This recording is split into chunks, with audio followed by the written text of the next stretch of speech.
Hello, chat. Hopefully you can see me again. I don't know how quickly after I hit start streaming. Just give me an indication in chat that you're seeing me. Make the heart shape in my hands by entering a heart shape into chat. Like, yeah. So, yeah. I don't know why I do this to myself. I know I'll stop eventually. I know eventually I'll find better things to cover to make my point, but we're gonna do some debate bro discourse again. David Pakman and Vaush. David Pakman's been talking to streamers lately. I don't know if you heard the Destiny conversation, but that was pretty funny. Like, David actually came off as more edgy than Destiny, and then had to apologize for something that he said that was maybe a little bit not PC to Destiny, right? You know, the kind of a role reversal of what we'd expect, right? And now we have David Pakman talking to Vaush about Kyle Rittenhouse, and I guess they have a disagreement, difference in points of view. So let's get right into that. By the way, thank you everybody for being here. Meow, meow, meow. Wait, should I change my background? Or is it good? Do you believe this, chat? This is where I live. This is how I'm living. This is how I'm living now.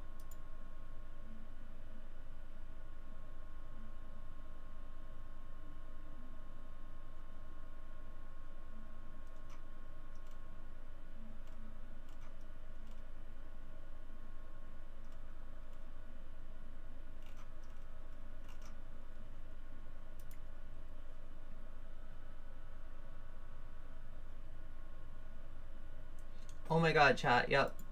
The posh lifestyle of NCC. You know it, you know it. Oh, the chat is always a thing, isn't it? Let's go here, and then I need to refresh the chat. It's always a thing. I have to refresh this chat. This chat requires refreshment. Refreshments are served. Exactly. Yeah, that's what happens. Yeah. So here we go. Here we are in my NYC apartment. I had to get on my private jet and travel to NYC really quick to be, you know, because I felt like my NYC apartment really suits the subject matter a little bit better. So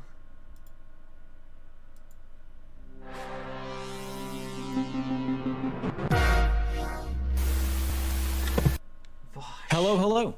Hello yourself, David, the Pakman. Happy to be talking to you. Vaush is on this. So, it's great to be on with you again. like David sometimes calls people names. Like he calls Destiny Stephen Kenneth Destiny Bonnel II, and I'm wondering what is Vaush gonna get called. But it looks like Vaush has already started with the nickname. So we're doing pet names. We're doing nicknames. It's very cutesy.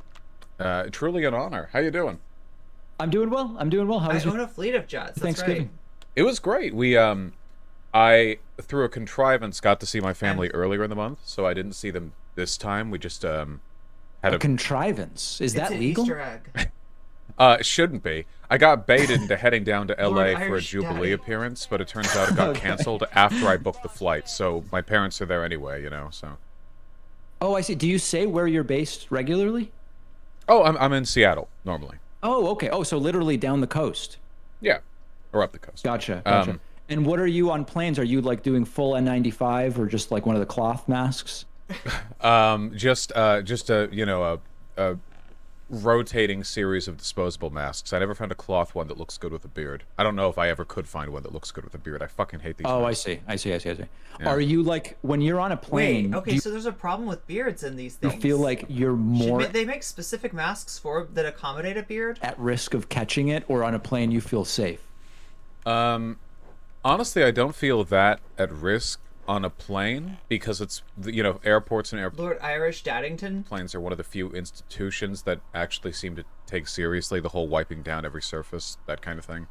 Yeah, I don't know. I feel more at risk at like a grocery mart than I do on a plane, but that's just, I don't know, it's just my feeling. That's interesting. See, I have a bit of a different perspective. I mean, I don't feel too at risk on the plane, but not because they're wiping down surfaces, because it seems like that actually is not really how people are catching this. It's more It feels like his. Yeah, I was gonna say that was a little bit of a not really so much surfaces, right? Yeah, Vaush's coffee today is only mildly too strong. It's not like sometimes he's like drinking that coffee. He's like, he puts it down. It's like just like you're near someone who has you get the feeling that it's really bitter. That it's like it's been sitting. And you're breathing the same air. Damn. Yeah. But because of the very high efficacy. Oh wait, it's not coffee, right? It's cocoa. Air filtration and mandatory mask. I'm not up on my Irish daddy lore. No, it's a good point. Yeah, I forgot about the air filtration. They'd have to keep that standard up there. I do still hate flying, though. Honestly, COVID is the least of my worries. I just hate cold ass coffee. So it's just I'm not a big fan. As for the concept. Do you medicate on the flight? No. I try not to. I know people who have to take Ambien or whatever, but I usually just stock up on that kind of on audio, audio books I haven't listened to or podcasts or whatever the hell else. Wait a minute. Just try to live through it. Is that a good idea?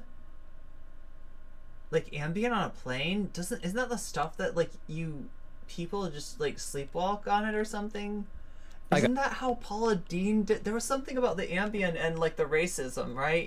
That with Paula Deen, wasn't there like something where Paula Deen was like, "Oh, I wasn't being racist. It's just the Ambien," or I don't know. Like she sleepwalked into racism somehow. Gotcha. No, I know people who take sedatives when they fly, stuff like that. Or they just drink. If in first class, right? They usually just give you wine. You can get enough of that. I mean, that might help. Sure. Oh, are you? Okay, they are really there. You can tell that these are, this is like the voice of the common folk here talking about cross country plane. Flying in first class? Only flown in first class once. It was somebody else was paying for it, and I didn't like them, so I just went with first class and booked it to them. That was. Was it Tim Pool? That's a good move. Tim Pool? That's a beautiful move. Please tell me it was Tim Pool. Yeah, it's the only time I would afford myself that indulgence. If it takes Xanax for If economy is good enough for Bernie, it's good. Yeah, because you just want to kind of chill out. You don't want to like be like Ambient like fucking knocks you out and. Not for me. Right. Well, I'm seeing pictures of him up front too, but I guess that's a story for a different day. Oh, he varies a little bit, getting complacent in his old age. Are you so now on Thanksgiving? Are you do you eat turkey? Is that a big thing for you? I know turkey's like the worst meat. No, no. Is that a spicy take? Is that a take, Meister? Does anyone feel alienated after that take? Okay, this time we just had mac and cheese. It was disgustingly rich mac and cheese. I got some tarts and some pies, but normally no. I'm more of a stuffing, bread roll, pecan pie, food coma type of guy. What about you? Oh, yeah, I had some turkey. I mean, it's like, it's always kind of dry and like you're really counting on. It's really about the quality of the gravy, quite frankly. That because the turkey breast, it's like it is what it is. I feel like turkey is poor as a luncheon meat. But as a Thanksgiving, because like here's the thing. I think that I haven't eaten meat for a while, but I remember appreciating the turkey because I didn't eat it very often, right? And so when I would have it on Thanksgiving, I'd be like, right? But yeah, like after a few days of leftovers, maybe you're like not so much like that, right? You're like you want to go back to the other. I think it was just a break from the other kinds of meat. My family ate like a lot of meat. Yeah. I mean, not. Oh God, I don't want to exaggerate it, but like. There's only a decent amount of meat. So much you can do to shoosh it up. I think. Did you? So as much as I'm a vegan now, I think that maybe I've eaten as much meat as some meat eaters have in their entire life, just because my family was like kind of big on it. Did you? Who'd you celebrate with? Like. With family. Okay, gotcha. Yeah, just it was just me and my roommates. But okay. I used to really like the tofurkey. It's now I'm thinking of it. I think it was. No, I think it's good, but it's kind of gross. It's like. It's this like it's not even made of tofu, is it? Is it made of tofu? I don't know, but it's like a. It's the weirdest shit. It's the weirdest shit. It's a fake turkey. The family. That's what it is. I'm trying to get this out. It's a fake turkey made of like fucking. You know, very flexible term. But it's got stuffing and it's got like it's weird though. It's weird. Whoever you're with can be your family on Thanksgiving. It's the magic of the holiday. A lot of American families eat so much meat, especially on Thanksgiving. Are your roommates sort of like? Bucky? I'm guessing you're the most famous of the people you live with. Is that a fair assumption? Yeah, I guess so. Are they resentful of your fame? Maybe they would be if Oh my god, how awful so many vegans are. I know what you mean. made them pay rent. But I know honest what to you God, mean. I feel like they're getting the good end of the deal on this one. Oh, you pay for their rent. That only seems fair, right? You know, like proportionally. I don't know. I don't know what the circumstances are. I would never. I'd feel like such an asshole, you know. Like, you know, oh yeah, you know, you've got this arrangement, that, and the other, and we're all going to split it 3 ways, and then I, you know, watch them like pull out the coins they've got buried in the back of their wallet to try to make rent. No. Oh, do you own the place? Is that the situation? No, we're all renting. Yeah. You're all renting. Okay. Yeah. Oh, I see. You're not like rent seeking or something like that. No, as far as my audience knows, you know, we're all renting. I would never become a landlord. Wouldn't. Yeah. As far as my audience knows. Okay, I gotcha. Very, very good. We'll check the property records later and determine exactly the arrangement there. Oh yeah. Just try to catch me. Yeah.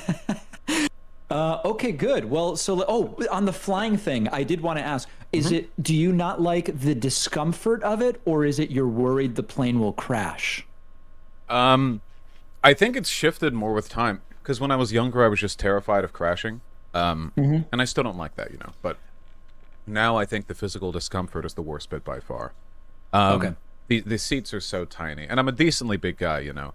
Oh, is that right? How tall a guy are you? I'm 6'2", and I've got wide hips, so they bridge up against the little armrests like on the sides, but you can't lift them if you're next to a stranger, of course. So I had no idea you were 6'2", because in the infamous picture of you sitting next to Stephen Kenneth Destiny Bonnel II, you guys are sitting down, and it's hard to tell relative size. Yeah, and you know, out of respect, I try to like, you know, lean down a little bit, like, you know, stoop my shoulders. You're slouching down just to not impress people too. Yeah, I know what you're saying. That's good. That's polite. Yeah, just common etiquette, I think. They're both acting weird. This is like some, I don't know, what is this, like some... I think so. The last flight, before we talk about anything serious, the last flight that I had was utterly miserable. I had a headache the duration of the return flight, but there... Doesn't he do this a lot? Doesn't he like complain about planes? The woman directly in front of me, this older lady... Does David always act like this? Kind of? Yeah, kind of? Who didn't speak English, only Spanish. And she actually had like a medical emergency. She couldn't breathe that well, so you know they brought out the oxygen tank. They did the whole, is there a doctor on board? Humans do not act like this. Well, at least on video, David tends to act like this thing. And I actually, with a headache, got to like have 40 minutes of people swarming next to me, like elbowing me in the side of the head as they shuffle around. The woman directly in front. She was fine. You know. Now, when they ask for a doctor on a plane, I wonder if people stand up and say, I'm a doctor, but I mean, I'm a doctor in sociology, or in that context, is it known that they only want a medical doctor? David, what? You know, I'm actually really proud of my flight guests, because it seems like every one of them got the connotation, you know. Not one of them They knew stood they up. wanted a medical doctor. And not one of them stood up and was like, yeah, you know, I've got a doctorate in mathematics. And right. Yeah, this shit's whack. It's just like Thanksgiving at the Lib House. So I'm proud of them. Maybe the next flight though.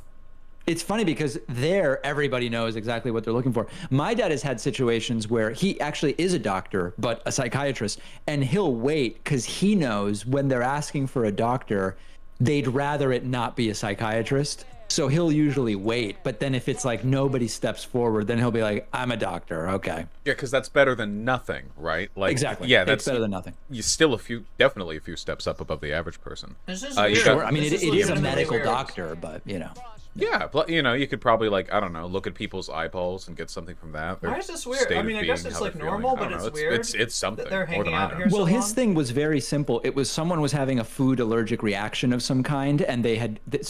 you don't really see shrimp that often on planes, but they had shrimp, and then it was like, Don't I think I order might that be on a allergic to plane. shrimp, What and a my dad time just to had to find say, out. Jesus. No. do you guys have Oh my God. Benadryl in your like medical kit? And they were like, yeah. And he I was can't like, believe they I'd would probably serve give that, him a 'cause there's those, Benadryl. like, I don't know. And then the guy allergies. was Or, fine. like, Oh, okay. Well, good thing it didn't require one of those 'cause EpiPens. those you kind know, of that'd be- allergies Right, are exactly. serious. Exactly. Yeah.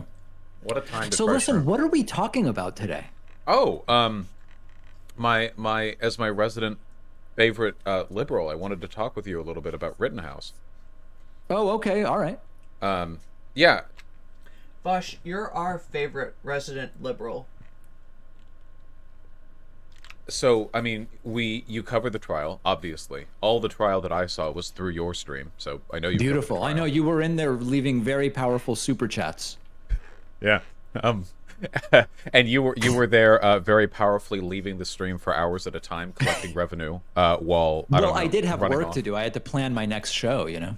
Oh, well, not all live streamers have that privilege. I actually have to. I rush back from the bathroom after peeing to keep from losing It's weird after seeing how Vaush treats lefties. No shit, right? viewers, but no. Fair. Okay, so as for the legal outcome, Something about Vaush never passed my vibe check. I can't put my finger on it. I get it. I understand where that all came from. Morally, still don't think that she should have been there. I don't think that's a controversial She who? He. Oh, sorry. Oh. I've read so many memes about Rittenhouse transitioning to own the libs. It's infecting me. But I've seen how that all went. Have you had the pleasure of seeing the Tucker Carlson I have not seen those memes. interview? Yes, I have. What did you think of that? Wait, Well, I mean, is this something that I have to watch? Is this something that I should have seen? listen.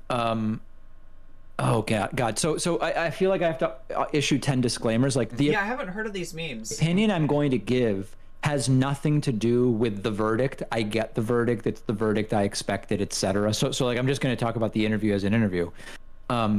I thought it was part of the predictable lionization and making a hero out of the guy. I mean that's if you want my one line analysis, it's that. I did think it was interesting when he says I support Black Lives Matter.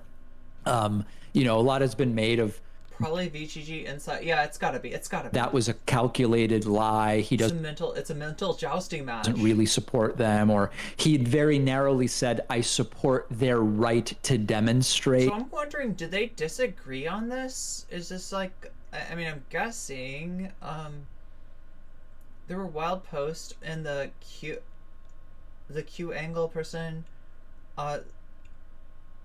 oh.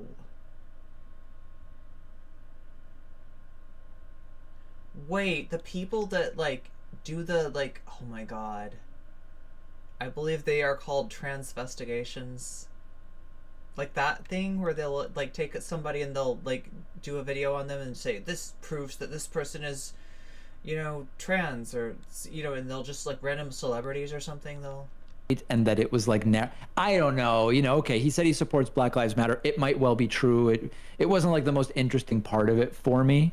But for me, it was like, the beginning of the very predictable hero tour where then he met with Trump and they did the pictures with the thumbs up. And kind of all still, does it all stem from the Michelle Obama thing? the whole thing. It's just part of the whole media tour.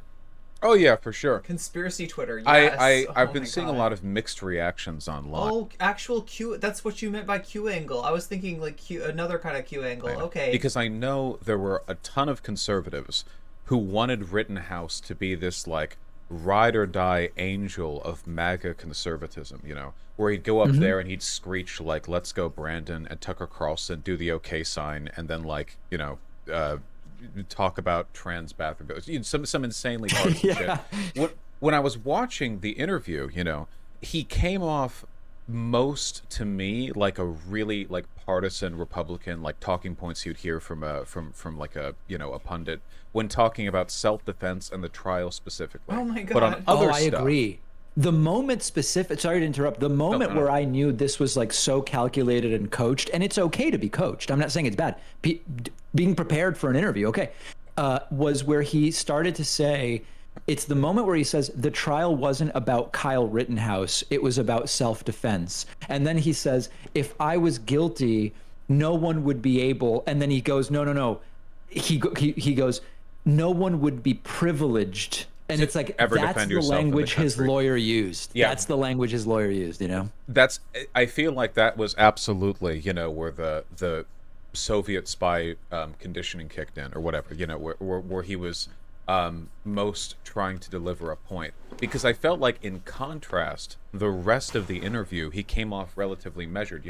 I'm not here singing his praises or anything. I'm not saying he, came off. I'm not sure what's going on here. I assumed that they were going to have a difference of opinion here, but Like a hero of the revolution, but oh god, hold on. There we go. Sheesh. Coffee. Oh my God. What was that? That sounded like a gerbil. No, it's coffee. I have cinnamon on top. It adds texture to my throat. Okay, got it. But not to sing his praises or anything like that. But for the rest of it, it felt to me like he was sort of passively rejecting a lot of the stuff that I would expect him to cash in on. He said that the left, the show in Supernatural, and the right had both exploited him for political gain over the course of the trial. He seems to be uninterested in these showboaty, Marjorie Taylor Greene, Boebert, Gassar attempts at getting him as some kind of staffer. And that's interesting to me, because I feel like a lot of people... I don't think David... Well, I mean, I don't know. Like, talking to Destiny and Vaush is a little bit strange, but it's not like he's never done it before. People on the right were let down. They wanted him to be the emblem of everything they've been screeching about for the past 18 months. I totally agree with that. And I thought, again, whether it was calculated or not, I actually think that he... I mean, they may be like kind of dipping their toes into an area where they disagree, but I'm not entirely sure. Vaush is tame with bigger named people. I don't know. That's true. Yeah, even like Charlie Kirk, right? Kind of. I mean, I don't know how much you looked at the online sphere in reaction, and there were a lot of people furious about his BLM comment, and a lot of people who didn't think he was, quote, tough enough when given the opportunity to send a message to Joe Biden or whatever the case may be. But there was a lot of that stuff where it seems like the perspective is just kind of say something to appease anyone who wants to be appeased, because the people who want to be mad will be mad either way. Yeah, for sure. Because the advice... I mean, it's hard to really grind cinnamon down where it doesn't itch the back of your throat. That I've given at this point is that, at least to my audience, you can't take any of this seriously anymore. If you take it seriously, like if you take it with great gravitas, Rittenhouse, this, that, or the other, you come off like a sore loser. Now, Rittenhouse himself acknowledged that if he was black, he might not have been given the same prosecutorial privileges that he was given being a white guy, which I thought was interesting. But I feel like now that we're like on the other side of the verdict, it's irresponsible, because I've seen this somewhere in online spaces, to go, oh, well, he only got off because of white supremacy or because of this, that, or the other. Because you can't really substantiate that stuff directly, even though it's sociologically omnipresent. And it makes you come off like, like a sore loser, like, oh, well, you only won because you cheated, Oh my God. How do you feel about that? See, I mean, here's how you fix that. Don't have your head up the ass of dominance paradigm, right? It's a court case, for fuck's sake. We shouldn't be thinking of like, oh, you took the L. And if the other side is, please don't get gaslit by that. Please don't get gaslighted. Like that, this is, I mean, we all lost, okay? And like, some people a lot more than the rest of us. All right? That was fucked. But don't let the right gaslit you into thinking it's some kind of fucking cultural sporting event. What the fuck is this? I mean, I have not. Oh my God, no! I don't know that I mentioned. You just can't get pulled down that that road, right? That's just mentioned not white supremacy. Like, oh, I don't want to seem like a sore loser. What the fuck, Vaush? What the fuck? During the trial, other than this is what I heard about debate bros. Is there's no fucking they tell people to touch grass all day, and for them there's no connection to the thing that they're talking about conceptually, right? Hypothetically, and the actual real world material reality for people, right? There's no connection. That this is like, the controversy over the picture, which was not admitted as evidence. But have anything more than discourse. people been saying after the fact that the verdict is a result of white supremacy? I didn't even hear that. I don't think through official sources. A white person, if a white person says, "Oh, racism exists," it means that it's fine to uphold it. Didn't his lawyer even use the N word in the first? Oh, I heard about this. So and the judge was like, so many people do get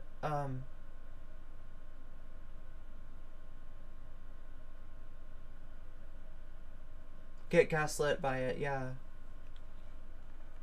We can't structurally analyze racial bias in the judicial system, Vaush. It sucks.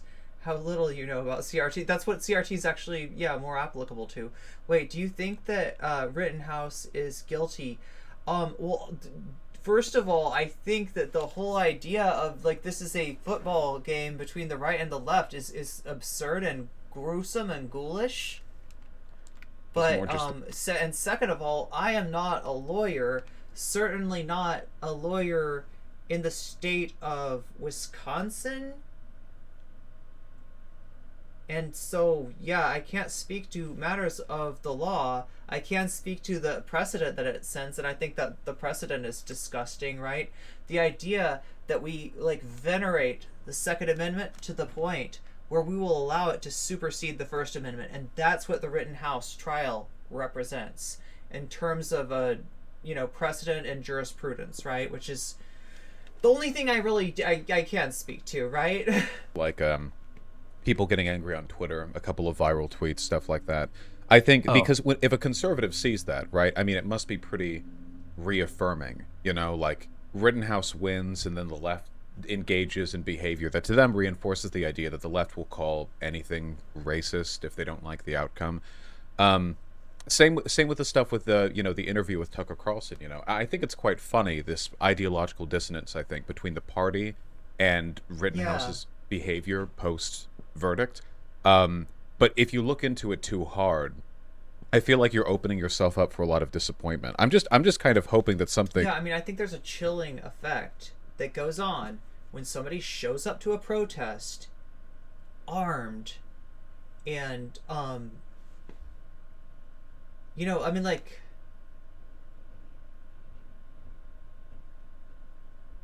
this is the fucked up thing, is that, like, paranoia, fear is not your friend at a protest, right? Fear can make you make some pretty bad decisions, and I feel like just, like, bringing the gun there, that adds an extra element of fear to it. And statistically speaking, if that becomes commonplace, then misunderstandings will happen, and they will result in tragedies, and that is a chilling effect against people's exercise of the First Amendment, particularly in a case like this, when what's being addressed is the systematic killing of certain people by our police, right? That's not cool to have this idea out there of, like, okay, well, these chuds can show up with their guns, and if anybody gets, like, what I mean? Like, if anybody ends up getting hurt from it, it's not on them, right? That sets a horrible precedent. Really funny happens in the future. Like, he gets into a beef with some conservative, like, prominent conservative who says that he's not living up to their expectation. I think that'd be very funny. Yeah, or, I mean, there's always the chance that, well, you remember the George Zimmerman, Trayvon Martin case? Mm-hmm. Yeah. When that Does Vaush call people fascists? was done, it was pretty obvious that this was not the end of Zimmerman's legal troubles, and indeed it wasn't. With Rittenhouse, he had some interesting takes about the George W. Bush administration, but I do think now he seems to be better advised. He actually may stay out of trouble indefinitely, whereas with Zimmerman, it seemed like the guy was so out of control that it was bound to get, and he had a domestic violence issue and some other issue. I actually don't know that that's likely to happen with Rittenhouse. Yeah, I think I agree. I would be very... The meme from The Simpsons where Lisa and Bart are kicking... exactly. That's... They're kicking and... It's like the kid that, like, you know, is like swinging their arm in the air, and it's like, okay, well, I'm gonna swing my arm in the air, and if you get in the way of it, it's your fault. And they're like walking towards the other person, so it's like, you know, you're trying to pretend you're not hitting someone or you're not attacking someone. Like, it's their own fault if they get in the way of it, right? It's like, yeah, it's gaslighting. Very surprised if he ever does anything like that sense, again. not You know, literal, not because I think he's undergone this gaslighting, gigantic sorry. ideological shift. He just doesn't seem to me metaphor. like the kind of person who's predisposed like toward me, a Puerto Rican dude showing up at a white nationalist rally. Oh my god, yeah. Oh my god, and there would be a complete. I'm guessing there would be a completely different police response, right? violence. I guess I could say like it seems, at least from his behavior, maybe that's how he's shaped up since then, that whatever decision making led him to go and do his vigilante bit over at Kenosha was more or less circumstantial, that he's not going to be like gunning for the next opportunity. I could be wrong, but I think that's true. I don't think he's going to get any Wait, so who did he call a fascist? I'm just curious. easy shots in like that. No, Maybe I haven't heard this. I think if in a few months or in a couple years there's another similar event in some other, you know, Antioch, Illinois, or wherever, some equivalent place that's driving distance from where he is, I would be surprised if he chooses to show up to guard a business with an AR-15, quite frankly. Yeah, Rittenhouse, the Rittenhouse inning 2. I don't think I'm ready for that one. I think I need a bit of a break. I'm interested in seeing how things go. I mean, best case scenario is that he stays out of stuff and just lives a regular life from now on, which, you know, I think would be ideal. But obviously, the talking points from the trial. Okay, I just haven't heard him say that. Remain, you know. I know you don't do debates as often, I guess, as I do, but when you see conservatives say, you know, like the liberal media lied about this, that. I know he had some choice words for people, you know, supporting self-determination for the colonized, but like. Together, what do you say to that? Oh, like, every what talking? tanky. Okay. Oh, that's right. Okay, yeah, I forgot about that. Yeah, you're right. Turbo Jerk. That was a. Every conservative. I haven't heard him say that about conservatives, but like, he did have the Twitter thing where he basically, didn't he say like all MLs? ML was like the left wing of like Vaush or something. The funny thing is, white supremacists will never say, "Yep, that was us. Take us and the rest of my friends go to jail." Why are we trying to get white supremacists to police their own white supremacy? Points do you have? How do you plan to address that? What will probably be years of accusations of bias? Right now, I've not talked to anyone who has really asked me to address that. I mean, my audience knows I basically don't watch corporate media other than specific things that I plan to talk about on my show. And I also don't even really remember the coverage from the beginning of it. So, I mean, if it becomes an omnipresent thing, to use your term, I will have to think about that. But I just don't even, I don't know. I mean, it's just not a conversation I've even had up to this time. Okay, that's fair. I know. To go back to the white supremacy thing, though, to go back a little bit, because I didn't want to get away from that too immediately. The issue I have with that is you can always say that on some level that's the explanation, and it's essentially an indefeasible argument. And I'm reminded of there's this like a local story that a couple people I know were involved in related to an art show. And the idea was like, hey, you know, we're going to have an art show, but in order to prevent possible bias on the basis of the identity of the artists, everything will be blind judged. So nobody will know the identity of the artists. Great. And then there was, without getting into the exact details. Why does he think it's responsible to say that Rittenhouse won't do it again? He should have no opinion on this because he doesn't know the dude. Yeah. Oh, I mean, yeah, God. I mean, that is a weird... based on the Tucker interview, I'm guessing is what he's... And I haven't seen it, granted, but yeah, I don't know. You know, who's the guy? George Zimmer, the guy that shot Trayvon Martin, has been involved in some other violent incidents since that happened. In fact, he kind of, from what I've heard, he kind of acts emboldened, right? Details, there was like a reaction about the rankings for the pieces of art where people started saying, you know, even though it was blind, you had a jury in the art show that was all white, and that's Oh yeah, but there are other forms of fascism. reflected in their choices. And then later it came out, actually, most of the art jury were minorities. So it wasn't actually that. And then the next argument became, well, but they were privileged minorities, and one of them went to Harvard. And so their perspective is still emblematic. So it's like, well, you're never going to be satisfied that it was anything other than that. And it seems sort of like a similar thing to what you're talking about. Right. Completely non-falsifiable. I think there are times where you can make that argument fairly. Like, for example, the Ahmaud Arbery case, the police not charging until public pressure mounted. I am very comfortable saying that, I can't say, any one of the cops are like Klan members or nothing, nothing particularly direct, but that absolutely feels like something which warrants a criticism along those lines. But you could apply it anything, anywhere, anytime, and you see people applying it in instances where it's entirely unwarranted. If it's non-falsifiable, you have to have a really good way of using it, or a really good reason to use it. Otherwise, you can just throw it out there blindly. Like for instance, I mean, we've kind of seen the opposite a little bit. I think conservatives are really interested in getting kind of like a comeuppance to the Ahmaud Arbery verdict. That Wisconsin is being called a terror attack when they drove into that. Everyone has internalized white supremacy, in a white supremacist founded country. Well, I think the right is definitely calling it that, although I mean it may be the right term for it. Yeah, it might be. I don't know what developments have been made on potential motive. I know the driver was a black guy, and I've been seeing people, at least people in my comment section in response, they were like, well, what are you going to talk about this black guy that killed these white people? So I think that they're looking to invoke kind of the opposite. I remember after George Floyd was murdered, there was that 5-year-old white kid who was killed by that random black guy. It wasn't racially motivated. It was just... Yes. Yeah, and they were like, where is the justice for this 5-year-old white kid? What, you care about Floyd, but not about this? And it was just like, the guy was caught. He's going to jail forever. Nobody was defending him, They'll look for anything. Right, that was the difference. That was the difference at the time, which is it was just, there's no chance that anybody's getting away with anything here.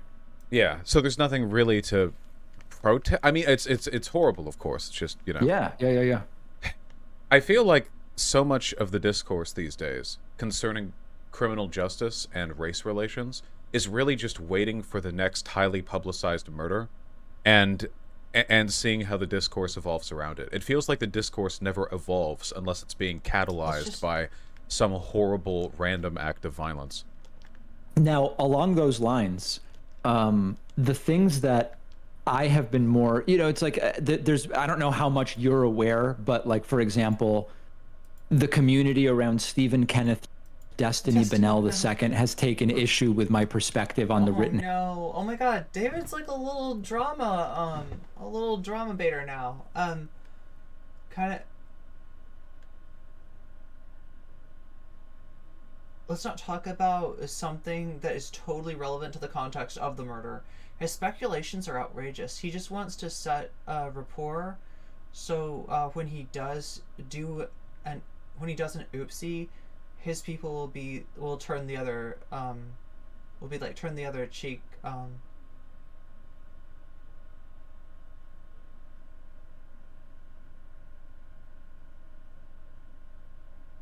Doesn't reflect well on his chat. Is Vaush aiming for a reverse racism angle? Oh my God. I mean, I would have said no a few months before, but... House trial, we have definitely seen him go there. Some others anecdotally have. And I've continued to say, for me, it looks like the facts point to totally plausible self-defense as an argument, and I expect not guilty. For me, the bigger concern here is that this is all part of the unique American gun culture where guns are seen as a sort of totally normal and sensible way to solve problems, and He that outed his chat. this event in principle was not really problematic with all the people carrying the, like the parenting. Can you imagine what would have happened if when I was 16 or 17, any of my parents had gotten hold that I was thinking of even going to such an event, never mind going armed, never mind, I'm going to go protect a business. Like, Oh, there's Christ, so many other layers to this, Yeah. No, I completely agree. The issue, and I think Legal Eagle put out a great video that talks about this, is that self-defense is not even close to being a good metric for responsible social behavior, where sometimes you have situations where a group of people can act somewhat irresponsibly, and you have an escalated series of self-defense killings until the last man standing is the one that gets the not guilty verdict. You can't... The idea that something is self-defense or like justified self-defense is not in any way like a holistic moral exoneration of their behavior, especially with, I mean, you get cases like this sometimes. There was one that I saw where I think it was a gas station attendant was being robbed. Has anybody seen Vaush's take on this? Can somebody just, like, I don't think I ever watched Vaush, Vaush's assessment of the Rittenhouse situation. At gunpoint, and the gas station attendant actually disarmed the robber and pointed the gun back at the robber. Right, I mean, it sounded like he was just like basically like emphasizing not sounding like a sore loser, which is what struck me funny in the first place. Another thing, Vaush is a culture war focused fanatic. He never talks about economics. He claims to be a socialist and calls Marxist fascist. He's a Wikipedia addicted con man. Then a passing police officer who saw through the window one man pointing a gun at the other shot the gas station guy. If you're in a movie theater, one person starts shooting, the second person shoots in self-defense. Now there are two people shooting. Yeah, it gets really tough to judge these situations, and that's why I hate the whole vigilante mob violence response. Just marauding through the nighttime streets as rioters and looters sort of gallivant around. Like, this is, you're maximizing the likelihood of violence here. It's not about protection. It doesn't protect anything. Agreed, yeah. And I don't know if you remembered that. I mean, when you mentioned the movie theater, yeah, he calls himself a libertarian socialist. I'm guessing you're alluding to the Or he has. What does he call himself now? Aurora Batman movie theater incident. It's a bit too eerie. Oh, in a good way. Okay, well, I hope. Right. Jeez. Yeah, in that, but I mean broadly too. Like, just imagine being in that situation, and you hear like gunshots. What are those things that you get at the movie theater, and they're like gummy? What are those things called? It's coming from either side of the room. Like how shape. do you? Right. Well, I guess my point was going to be, at the time, I don't know if you remember, there were people saying the problem is that the movie theaters are gun-free zones, and there weren't armed people there. And then you say, well, hold on a second. You're saying if there had been additional shooters in the dark theater, it would have been better. And then they usually will retreat to, well, no, if it's known that it's not a gun-free zone, the shooter wouldn't have attempted this there in the first place, which seems to completely ignore that a lot of these public shooting incidents are not people thinking clearly in that way anyway, They're going there to die. A lot of these people expect to be suicided by cops. They're not going to be deterred by the knowledge that 1 in 100 people might have brought their Glock to a Batman screening. I really agree, though, about the sort of the sociological implications, because if you want to take like a really depersonalized stance, I think that Rittenhouse ultimately is a victim of a lot of social tendencies. Yes. Yeah, here in the States, gun culture being a huge part, the obsession with, and this is like a long-standing conservative thing, racial protests are leading to violence in the streets. Our civilization is being destabilized. We need strong people out there with guns. This narrative has been around since before the civil rights movement, but it always ends in violence. It's possible to believe that, too, with not a drop of racism in your body. You can believe that totally race neutrally, but it's a way of getting sometimes non-racist people in line with sort of the systemic white supremacist tendency. You know what I mean? Absolutely. And I wonder, I mean, the problem is that when you say what's the full conclusion to this, it's everybody would be safest if just everybody had a gun. And unfortunately, like, under the paradigm we have, here's what Republicans really want. It's not a gun, okay? Because that could hurt other people. So here's what Republicans want. you know that thing from the Squid Game where you press the button and this person, you know, it like blows up in their like. Or wait, is that how that works? Or is this only, you know, I gotta be honest with you, I've only seen the Mr. Beast Squid Game, so is that how it works in the real Squid Game, or do they actually shoot them with bullets? Maybe they shoot them with bullets. Anyway, you can just press a button to like kill anybody else, and it's just always there, so that like it's equalized, and I don't know. Anytime people get mad, they can just start pressing buttons on each other. Oh yeah, the 2 days ago about I actually did want to. Are people interested in that? I wanted to ask that. Are people interested in Vaush's video on neopronouns, xenopronouns, and gender and otherkin? It sounds like Demon Mama might have gotten Vaush to reconsider some of those. They have snipers, so it is okay. So Mr. Beast did it. You know, so Mr. Beast, you didn't have snipers. Just kidding. You didn't have snipers. Which people can obtain firearms and all of the specifics, that only leads to a lot of people who currently don't have guns and have violent impulses having the same impulses plus the guns in more situations. And so they see the logical conclusion as once everybody's armed, no one would ever shoot anybody because you know everybody's armed and you'll end up getting shot. But it's like they already know they're likely to end up getting shot. And people go off on each other and hurt each other and all the time and then regret it, right? You know, in various different ways, right? It's not like that.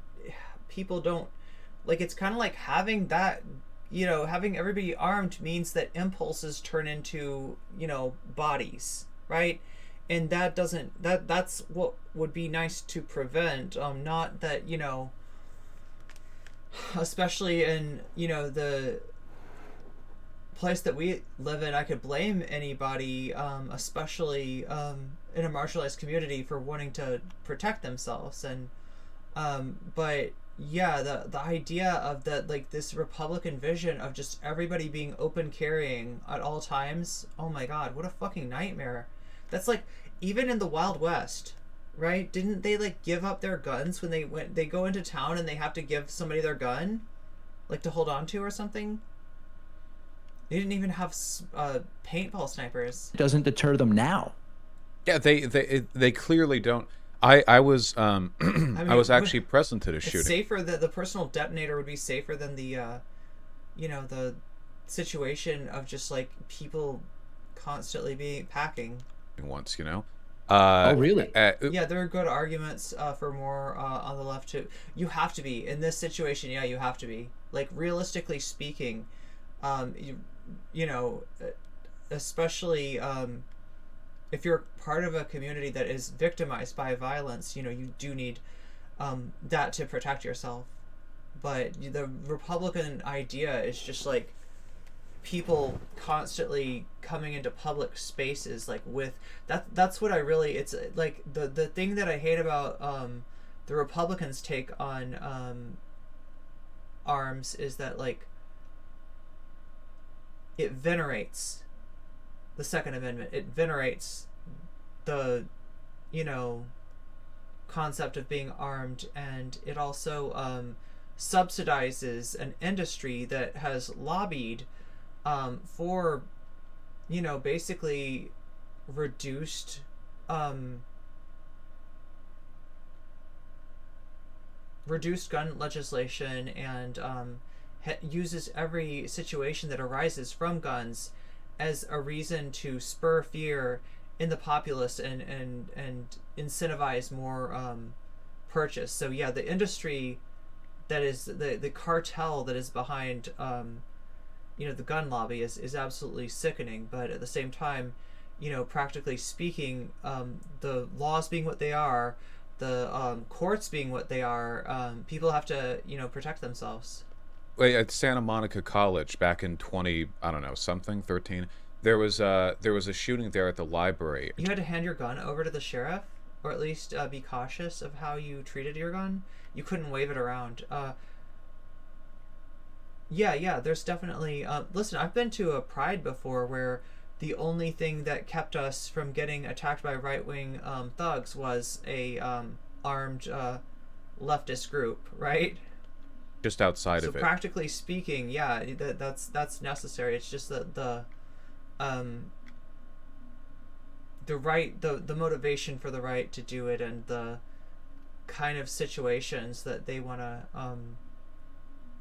promote are ones that are gonna inherently disadvantage marginalized people. They're not, and then with the sort of institution of the police being an enforcer of that white supremacy, right? Even whereas like the gun rights of white conservative American dudes are protected, maybe the gun rights of other groups aren't.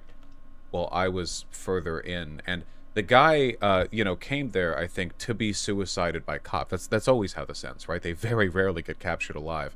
The whole an armed society is a polite society thing is absolute bullshit. It's mathematically disprovable. Don't get me wrong. I'm a huge, proponent of gun rights. I have 6 guns, just off to my right now.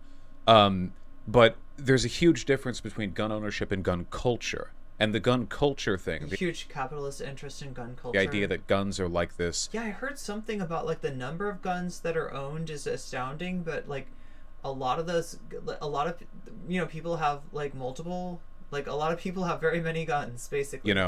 Valuable weapon of, social righteousness. They're an extension of your masculinity. They'll solve any problem. You will be attacked every day of your life if you're not armed. That bullshit, that paranoid fear-mongering, that's, I think, the critical issue. The Swiss have plenty of guns in their households, but they're all, ex-military training, kept clean, stored up in the attic type deals. Not Well, it's quite simple. If you ask the Swiss, do you see guns as maybe being the way to solve a social, political, or interpersonal problem? Well, the other thing about like gun legislation is at this point, were more stringent gun legislation to go into effect, it would be enacted on marginalized groups more than it would on Bubba with his gun rack on his pickup truck, right? Just by the way that the police work.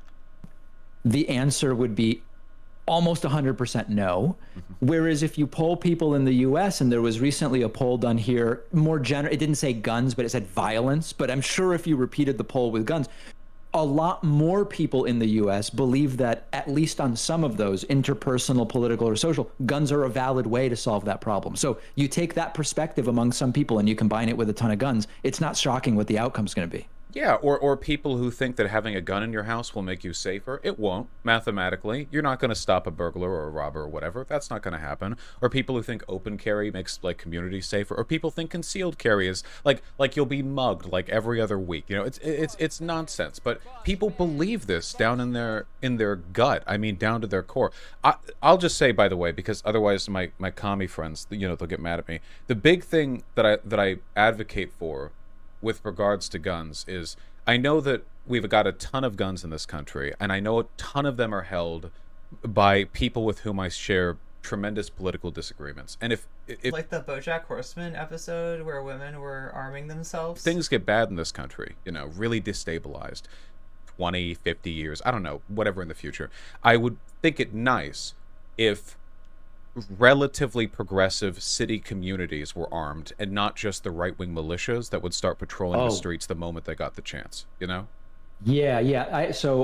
My audience knows, like I've said before, I don't really talk about my gun ownership or lack thereof, or I just don't see any real advantage to making it a personal thing. But I've said that over the last few years, many of my progressive friends have started legally arming themselves.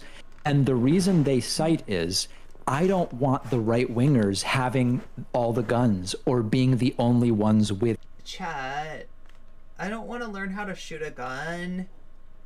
That sounds hard. The guns. That's the number one reason they cite. Many of them don't particularly like shooting guns. They're not target practice people. They don't believe that in terms of armed robberies or whatever, they're going to be statistically safer because they say, if we play this out and the right is the only political side that's armed, that seems bad. And that's the number one reason they are pursuing firearm ownership. Totally agree. I think that's I think I did when I was like a little kid, but I think it knocked me over too. Like they put a gun in my hand and they were like, here, shoot this, and it knocked me over. Really honorable reason, you know. If you don't want it in the house because you feel like you got like a mental health risk or anything like that, like you could keep it with a friend. It's just that I think the broader deterrent is valuable. Will some lunatic with an AR-15 refrain from shooting up a Denny's because 6 of the people in there might be concealed carrying? Probably not.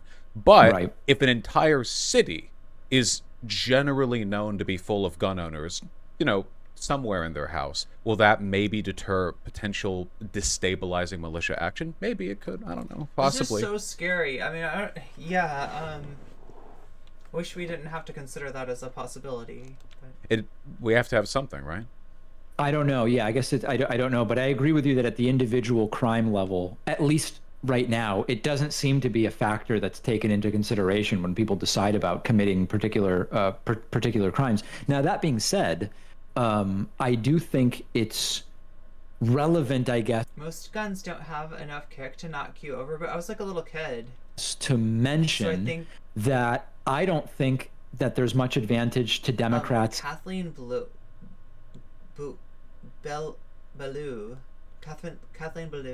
At essentially any level of talking about guns and gun safety, because it seems to only hurt them in any election that I've seen. Is it fun to shoot them, or? I'm curious what you think about that. I'm not a Democrat. I don't know to what extent you even care about Democrats winning particular elections. Does it like hurt?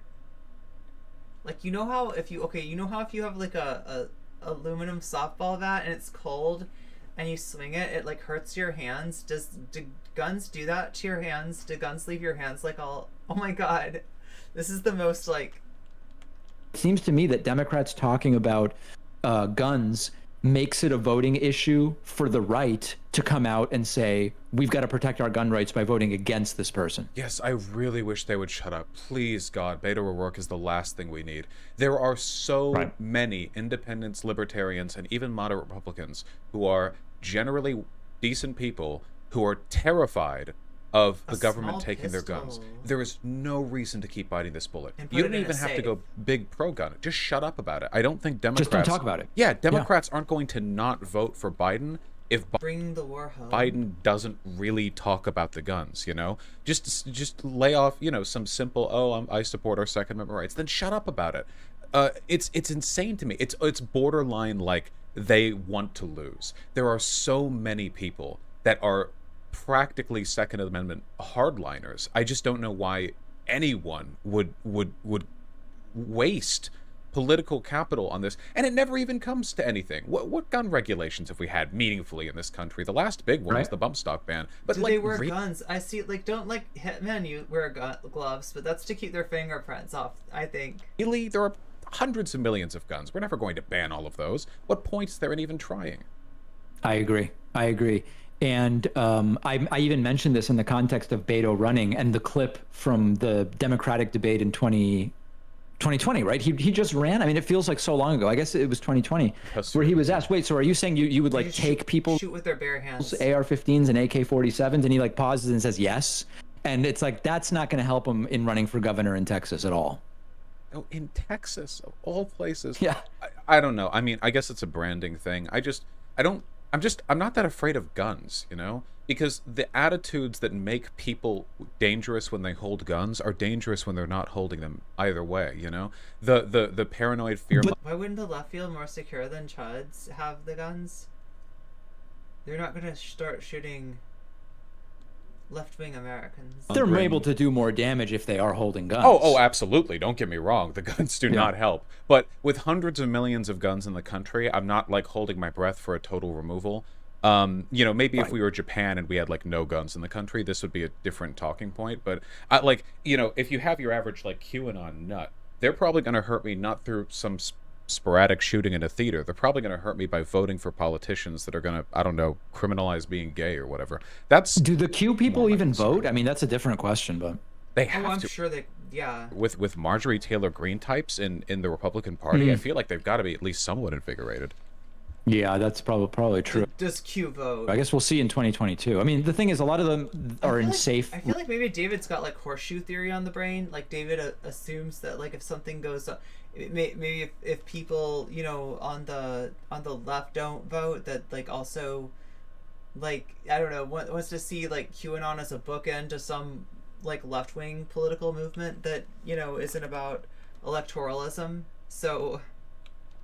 Red districts anyway, But so it doesn't quite work like that. It doesn't quite mirror. There's not like a mirror. There's not a horseshoe.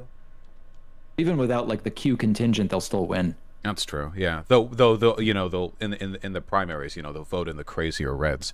I think it's really a shame how the hardliner Republicans are evangelical boomers who will like vote. They like put on their calendar, they'll mark off the voting day. But the hardline lefties in this country are. Oh, if you have a gun with it not ergomatic, you want an ergomatic handle? Someone must wear a glove. Not that I've seen it, but I think it's sensible. Okay, I'll just use a baseball glove. Okay, I'll just hold the gun in my baseball glove hand, or like one of those catcher's mitts. Can you do that? You can like hold it and then no, that doesn't work. That doesn't work. Bodega, you can't do that. Kropotkin readers who believe in anti-elect. You just have to shoot the gun. I can't even play Apex Legends though. I suck at guns. Pluralism and won't even get out of bed for like voting out Trump. It's pretty annoying. Yeah, I don't know. Do you have a sense of whether like, okay, so in 2022, a bunch of them will get reelected just because they're in safe districts, and there's a few additional Q people that are running in 22. But like, if Trump doesn't run in 24, do you think that this like Q Trump movement just goes away, or do they become integrated into the Republican Party the way the Tea Party did? I think it becomes fully integrated. I mean, even if Trump did something spectacularly bad, they've made JFK Jr. like a legacy movement member in spite of him never having anything to do with anything, right? Yeah. Because like the attitude doesn't go away. Republicans, the politicians, I feel like they're terrified of their voters.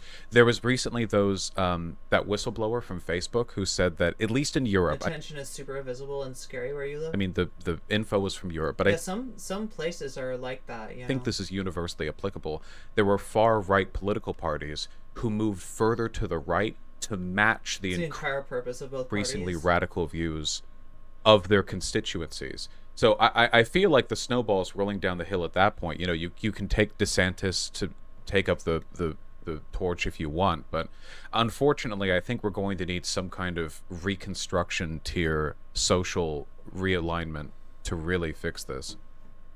Yeah, speaking of which, I mean, for people in my audience who may not know, Wait, what does Vaush have in mind? Or an actual bona fide socialist, not, someone wrongly called a socialist. How is the fight for socialism going in your mind? Why would you ask me that? You know what I'm going. Why would you do that? Look, the primary goal of any socialist, first and foremost, should be anti-fascism. Lenin allied with social democrat groups to fight against the fascists, the Thousand Knives in Russia. Mao stopped fighting with the the conservatives to fight off Japan. No, Vaush, David Vaush is not a socialist. Back in the back in the 1930s. Yeah, that was kind of weird. Did you hear what he said? It sounded like where I'm going. Is that what? Does that mean what I think it means? Total apologies if I mistake. Oh yeah. And they weren't even good socialists like me. I think that the goal, the Black Hundreds, not the thousands. Thank you. The goal first and foremost is, I think, right now dealing with the Republican Party, and I think you can do that in ways which are more or less advantageous for I guess my. So are we decided? Do we want to watch the xenogender, xenopronouns, neopronouns, Vaush video after this? Just see where Vaush is going with that. Are people interested in that? Long-term ideological goals. Because it sounds like, if it is what I think it is, it sounds like a long-term project by Demon Mama to uncuck Vaush's. But to be honest, we're not really in a position to build anything right now outside of maybe the little spattering of a labor movement we've got presently. I guess we can kindle that little fire, like that little match light to keep the wind from blowing it out. Apart from that, though, just keeping this country from spiraling into Might nothing be better would be than a this. good. Yeah, this is kind of a good place to start. That's interesting to me because my perception it of sounds like there is a debate to have maybe on economic issues, because I mean David's takes on economics are pretty conservative. They might have different takes on Cuba and Venezuela. I'm not sure. Because of people like you, Vaush. Never the time for Vaush. view is you're not really like a tanky socialist. If you ever want to go shooting, get a shotgun and go after clay pigeons. What biome do they spawn in? It's most fun, and you can have. Oh, is that the thing where they? That's the thing that they like pull the thing, and then it goes, psh, and then people go, and stuff, and it's like, yeah, I think I know what you're talking about. Clay pigeons. Okay. Does that like cost more than a regular shooting range though? In a very particular sense, and correct me if I'm wrong. Can I just go to the batting cages like in Persona 5? Does that work, or? But I was talking to. Do they just have batting cages for guns? My dad the other day, and I don't know if you know, but like I'm from Argentina. My parents grew up in Argentina in the 60s, 70s, where there was like the equivalent to the current tanky movement. They loved. He's gonna say fascist a bunch? Fidel Castro, and so on and so forth. And oh yeah, he's gonna talk about tankies. One of the things I was talking to my dad about was this contingent in the left now that sometimes sort of almost sounds right wing, like without naming anybody in particular. Like they often like authoritarians like Putin and Castro and others. They, whatever, the full kind of like package of the thing. And what my dad said was, for him, this is such an old playbook. It's the exact same thing that he was seeing. A batting cage with concrete and earth outfield. Among the Argentinian like the tanky left in the late 60s and early 70s. It's not a new thing. It's that you actually, there's like a shooting range, isn't there? Oh no, it's a video game. It's a video game that you play. Yeah, in Persona 5. There's always been this contingent of the so-called left. I don't know who David's talking about with Putin. The only one I can think of is like Haas maybe, but like Haas doesn't really talk about Putin that much. He was close to that. Like in Argentina, he was in Argentina during the 70s and 80s and is complaining about tankies. Oh, I know, right? No, good point, Patrick Craig. That is the comment of the day right there. Yeah, we're talking about the disappearance of dissidents at the time in Argentina. Like, right, this happened. This is slightly after Chile. Yeah, far right regime ruling Argentina. And yeah, disappeared tens of thousands of leftists. It's called the Dirty War. Yep.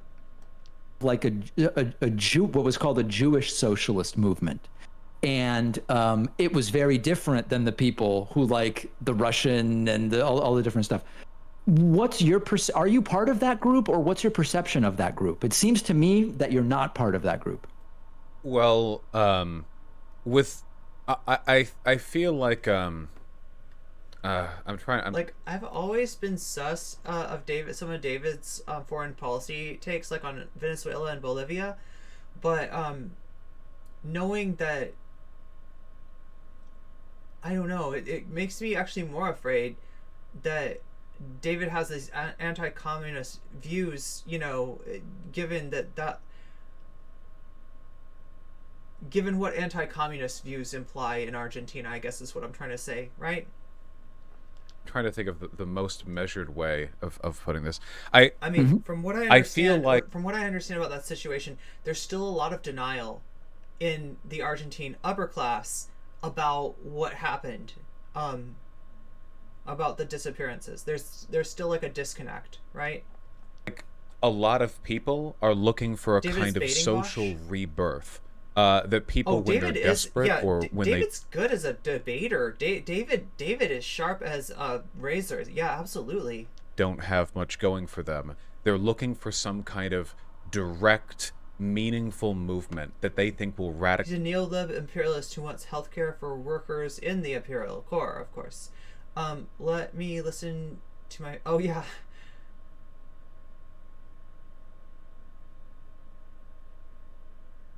A lot of denial, yeah.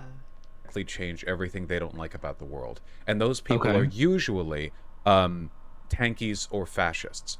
I'm not. This isn't listen, an argument like against. In the United States, there's a complete obliviousness to this stuff, and a lot of times to Chile, a lot of times no understanding. Oh yeah, and then you'll hear right wingers praise Pinochet sometimes.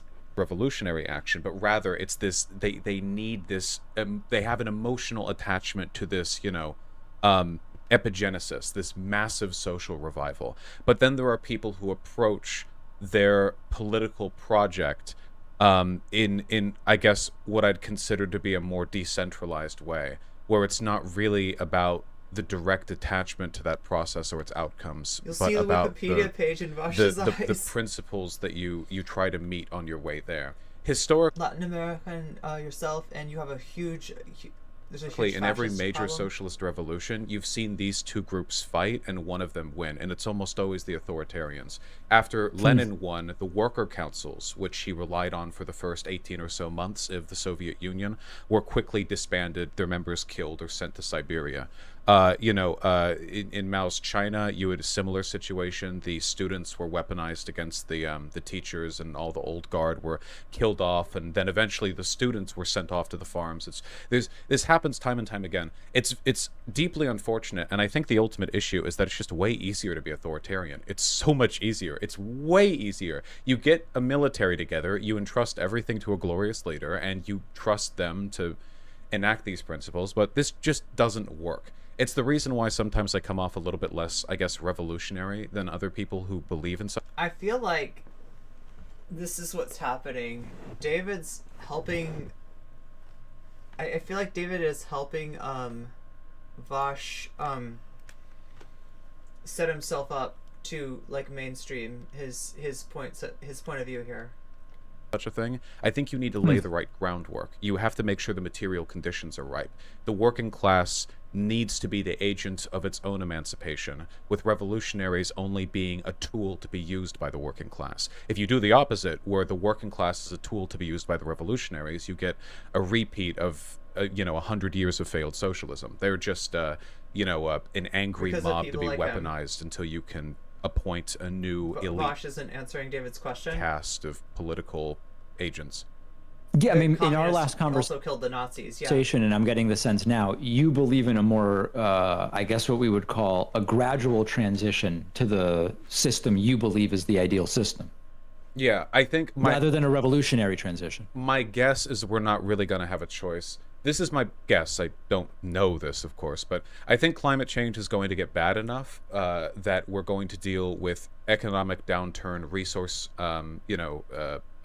shortages, and climate refugees, and that this is going to lead to enough destabilization that America and a bunch of other countries are going to have like internal crises over what to do. And at that point, it's either going to be like some kind of fascist government or some Not much, Rixon. They're not really like they just kind of they don't seem to disagree on that much. Obviously they have nominally different like takes on economics, but it feels like Vaush is in the process of trying to present a more mainstream acceptable version of socialism to kind of parlay himself into David's world, right? To kind of this is what this kind of feels like, is a continuation of that arc. something more radical, more left-leaning. I think at that point we're not going to have a choice. Like things are going to get really bad there. So for me, it's just about laying the bricks It already is. I'm getting stressed out. until you reach that point. You're not like a CIA or anything, right? I not to my knowledge, as many times I've been accused of such. Okay, couple other things I wanted to ask you. Hold on, The difference between them is more aesthetic. do you know? So, who is Mr. Beast, and what did he do in the last Everyone deep in their hearts is waiting for the end of the world to 48 come. That sounds hours like that Persona people are 2. going crazy about? He's a big done playing YouTuber, that. a very big one, a kind of philanthropic. He reinvests a lot of his money into the projects that he Oh my does. god, we're You gonna know, clout chase. We're gonna clout chase Mr. Beast. like we're all stranded on But an fuck Destiny for the NFT thing. But Mr. Beast, I mean, NFT is based. island. Person to find this treasure gets $1 billion or whatever. He's made a recreation of Squid Game. Have you seen Squid Game? It's great. He's got a recreation of Squid Game. It was an excellent use of money. It was an excellent use of resources. I'm aware of it. You should see it. It's good. He's recreating it. He built all the sets. It proves he's a good dude because he recreated Squid Game. Yeah. You know, to his means. Oh, really? It got, Like yeah, in real life? Yeah, it got 400 or so people. I don't think they're spoilers. I don't think they're killing the people brought on board. So we watched that yesterday on Twitch. If you want to go over to my channel and watch that at some point, yeah.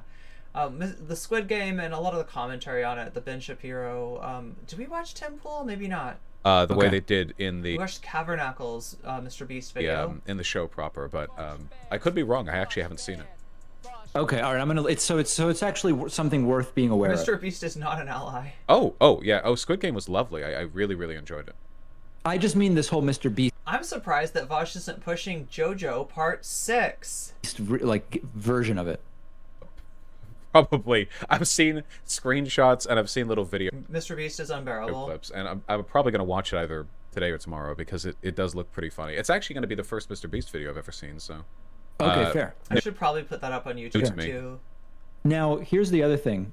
As a socialist, I wanted to ask you your thoughts on a debate I was having with my audience earlier, and I think you're Squid Game first. going to be uniquely positioned to weigh in on this. Do you believe absolutely. Vaush would love Squid Games.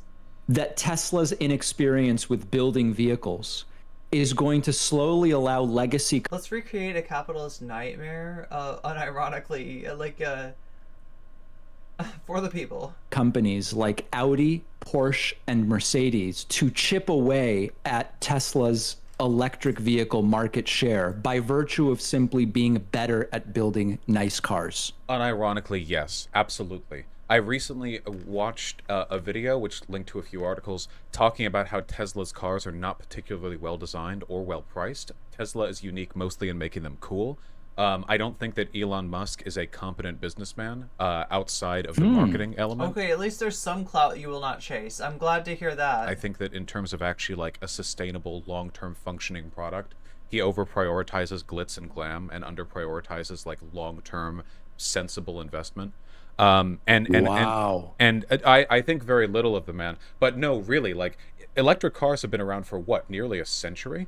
And there are cheaper and better electric cars in the market. They're just not Teslas. I think that once the hype wears off, and it will eventually, nothing like this stays around forever. Tesla's a scam. Elon Musk is a scam. I think other companies are going to surge back, and they're going to be able to sort of scavenge the clout that Tesla's carved out.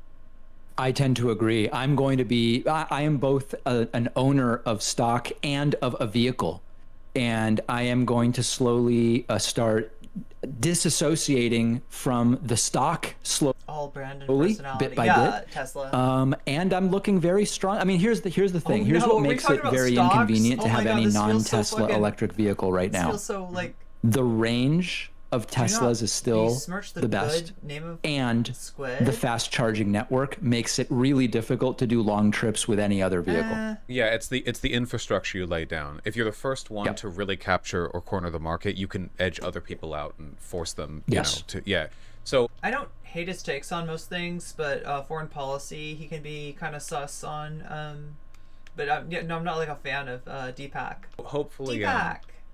I don't know. Hopefully we could oh man, can you imagine if there was legislation on that so that like all the Tesla charging How's it going, Frederick? stations were retrofitted so that they're universally usable? It's not like we have I mean, gas the stations. The problem that only is work with one then a car lot of them company. have a lot of them only have 8 to 12 stalls. Then there's talking not about? an Are we if back they into, were like- open. I'm not saying don't do it. I think that would allow me to much more easily look at other types of electric vehicles because I know I could use the fast Okay, we're charger, talking but about those fast chargers would be permanently full if they were open to every electric vehicle. It's just the reality. Yeah, I think I mean, I'm a big advocate for public transport. It's not really relevant to this convo because you and I probably aren't going to be taking buses everywhere, but I guess that'd be kind of nice long term. I feel like People think he's a technology genius, but all of his money is from investments funded by his family. Yeah, exactly. His family's got a lot of wealth.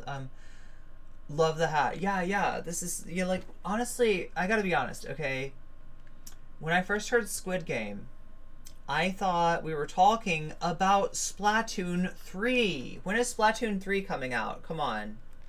Let's go. Dream Let's go. Would be when is Splatoon 3? Would be that you could have this kind of thing at your house. Is it already out? It? I mean, every house really has have an electric, anyway, current running to it. If there was some way to like commercially be like, here for $150, here's an install you can get. Mind? There's a cord that like plugs out through the garage. You just pull it out, and there you go. You're charging. Well, they do. I mean, that basically exists. It's a little more than. Vaush is like, I don't leave the room, so cars are stupid. I mean, listen, I don't know how much we want to get into this, but if you just have a regular plug without having any electrical work done, you get a cable with your car and you can charge it. The thing is, it'll only charge like 4 to 5 miles per hour, which is very slow. You can then put in like a dryer plug, a 240 volt. Okay. That'll get you like 35, 40 miles per hour. And that's what I have, but you got to pay an electrician to put that in, unless you're going to run it all the way up to wherever your dryer is, But I think the bigger issue is when traveling away from home. Yeah, that tracks. I think, I mean, the goal would be that we would only use these cars in, short distance travel. I think, right? At least when I think of like a good, sustainable electric infrastructure future, Here's what we need to do. Forget the cars, move under the ocean, become squid people and octopus people, and just, like, you can swim. You have your car for, like, picking up groceries in the city, but if you want to travel, like, far, you've got robust train or subway networks. This is supposed to be the CIA segment. I think they got off that topic. When you get there are local options. I think that'd be quite nice. Yeah. I mean, in practical terms, we just don't have that. If you want to go, if you're in New York City and you want to go to, as I recently did, a wedding in Maine. Okay, you're right. Maybe you could take a train, but it might take 30 hours because you've got Adel, who has, I believe, one of the best YouTube channels in the cooking. One that everyone stopped watching because there were accusations of racism from the manager. God, what was that called? I don't know. That one, I don't know. Bon Appetit. And then... What the fuck? Us, nice. Those are really good, by the way. I was taken away because they deliver it and then it's like in a box for a bit. I thought it'd be like so-so. Some of the meals that I've had that... All right, I think we're done here. Should we watch this next thing? The supposedly better take. Oh, by the way, while we're switching videos, right? Make sure to hit that like if you can. I would really appreciate it. It helps my stream and my videos get out to more people. Of course, there's other things you can do to help me out too, and I appreciate that even more. But the easiest thing to do some huge is just to hit that like and subscribe, right? Video to coalesce them around. And I know that there are plenty of people in my community who have... I've seen... So, this is something that has been a issue of contention between Vaush and Demon Mama for a while now. And it sounds like maybe Demon Mama changed Vaush's mind. At least move onto mass transit. Yeah, no, they were just gonna talk about. They were talking about like some kind of delivery food. Oh my god, dude, no. Like some kind of box that Vaush gets, I guess. I don't know. Who equate not respecting neo-pronouns to being a transphobe. I think that's a bit cringe. However, anybody who's acting like people using neo-pronouns or xenogenders is some kind of like grievous harm to the world, like you're destroying the movement, like you're going to unwrite reality. Like, some of you sound like Jordan Peterson, I swear,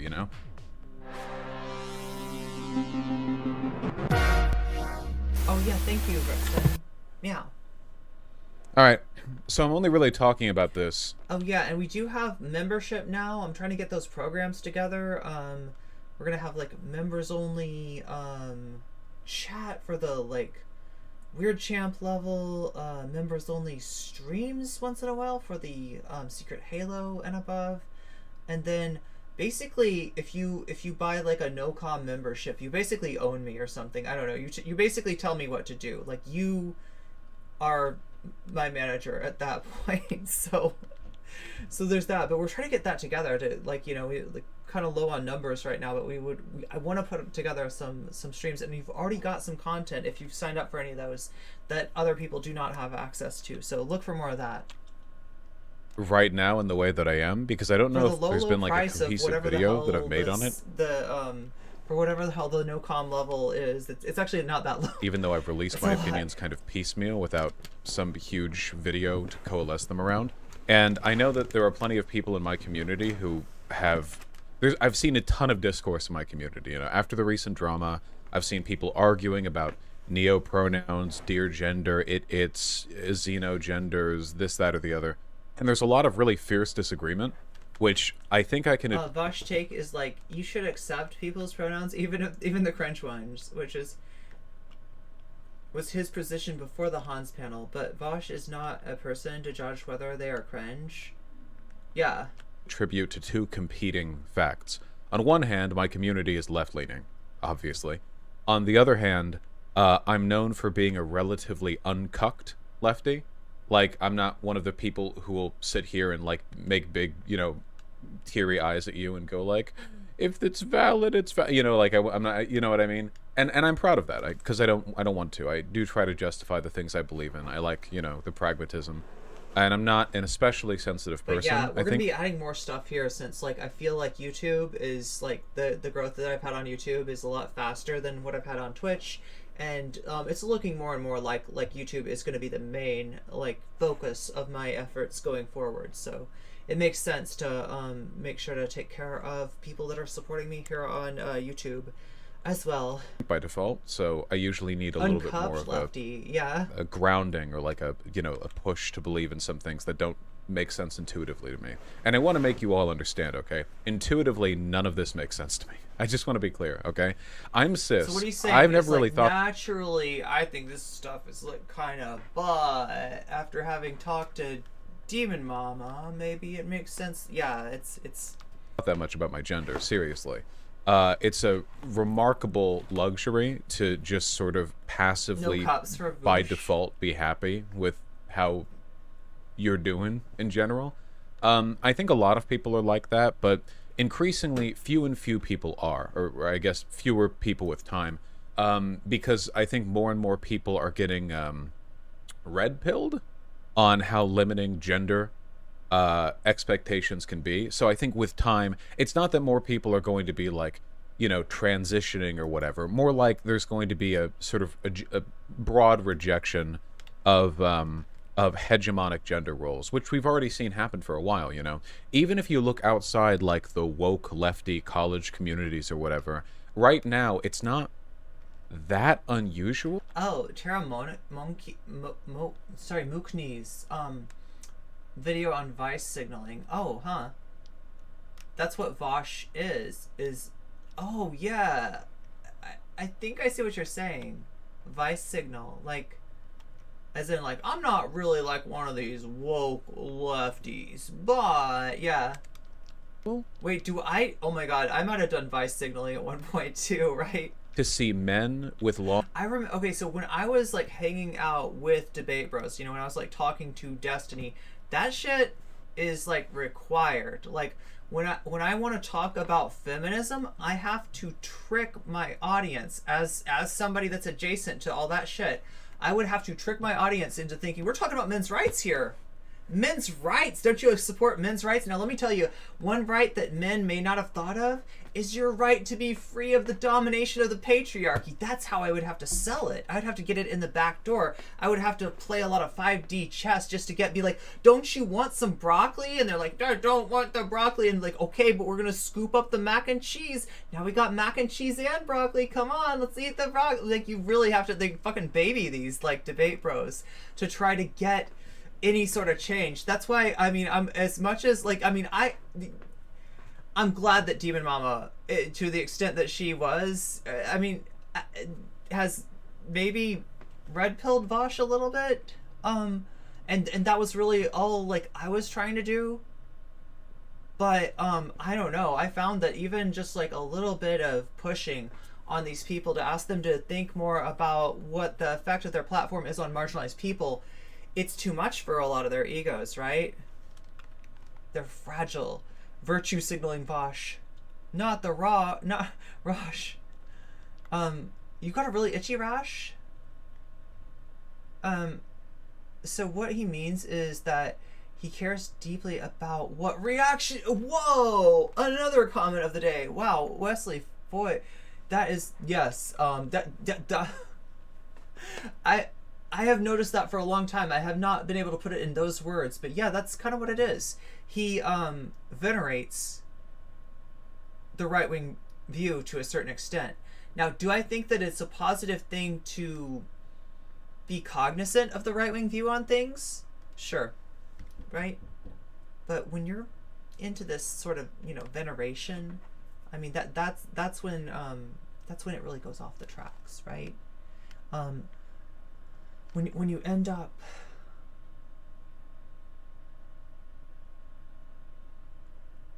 when you're trying to advocate left and you end up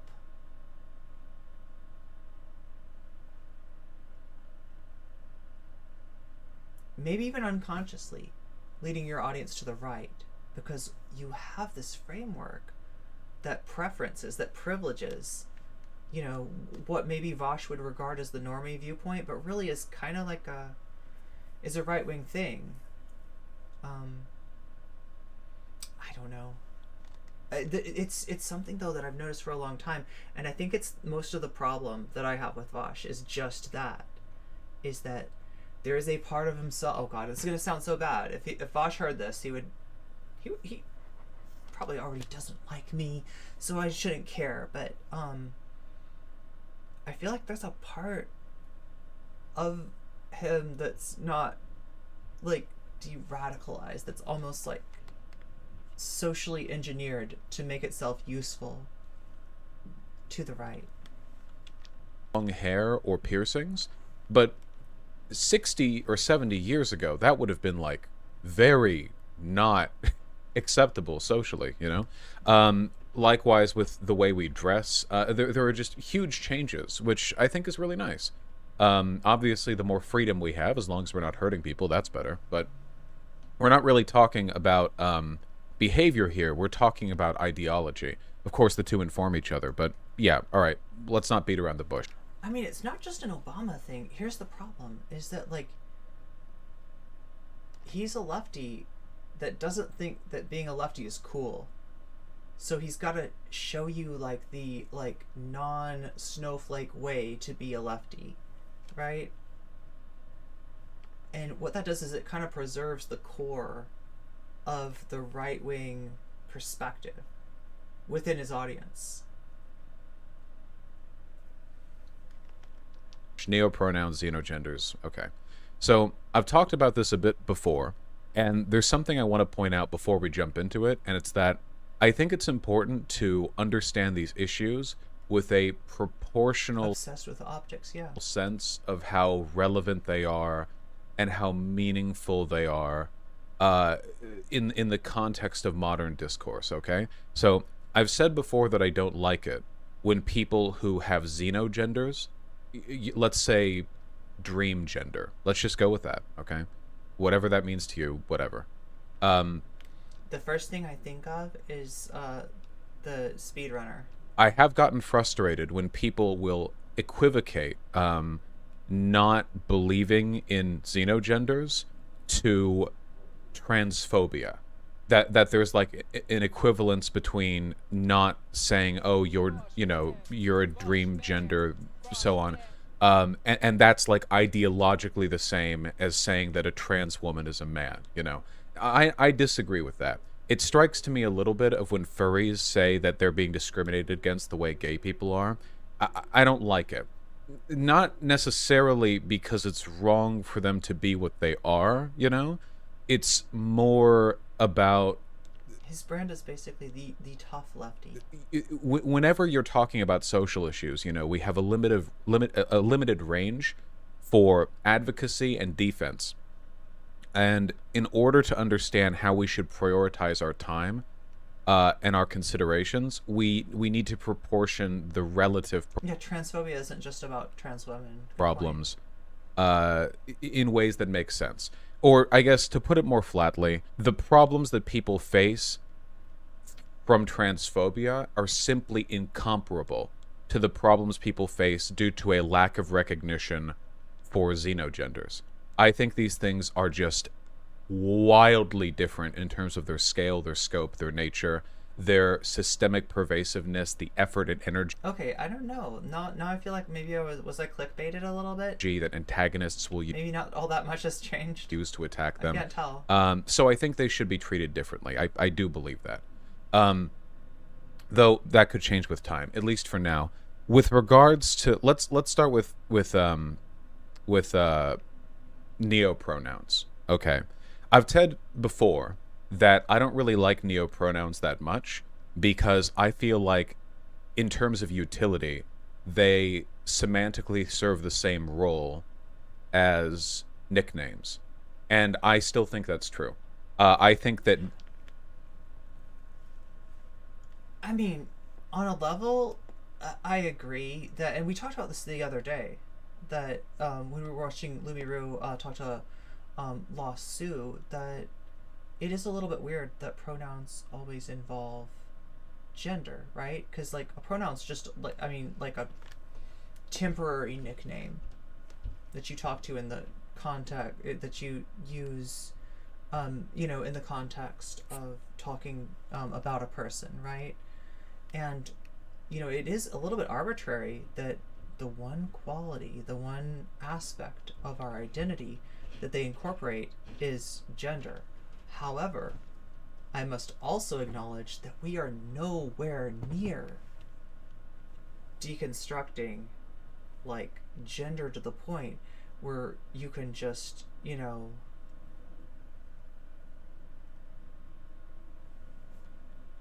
I mean, you can't just pick me lefty. Yeah. like neopronouns are just not a good social road to go down. I don't think they're a functional, useful. I don't think they add utility to our understanding of ourselves. I think they're functionally nicknames. Now. Wait, no, but so are gendered pronouns. Like, right? Realistically, I mean.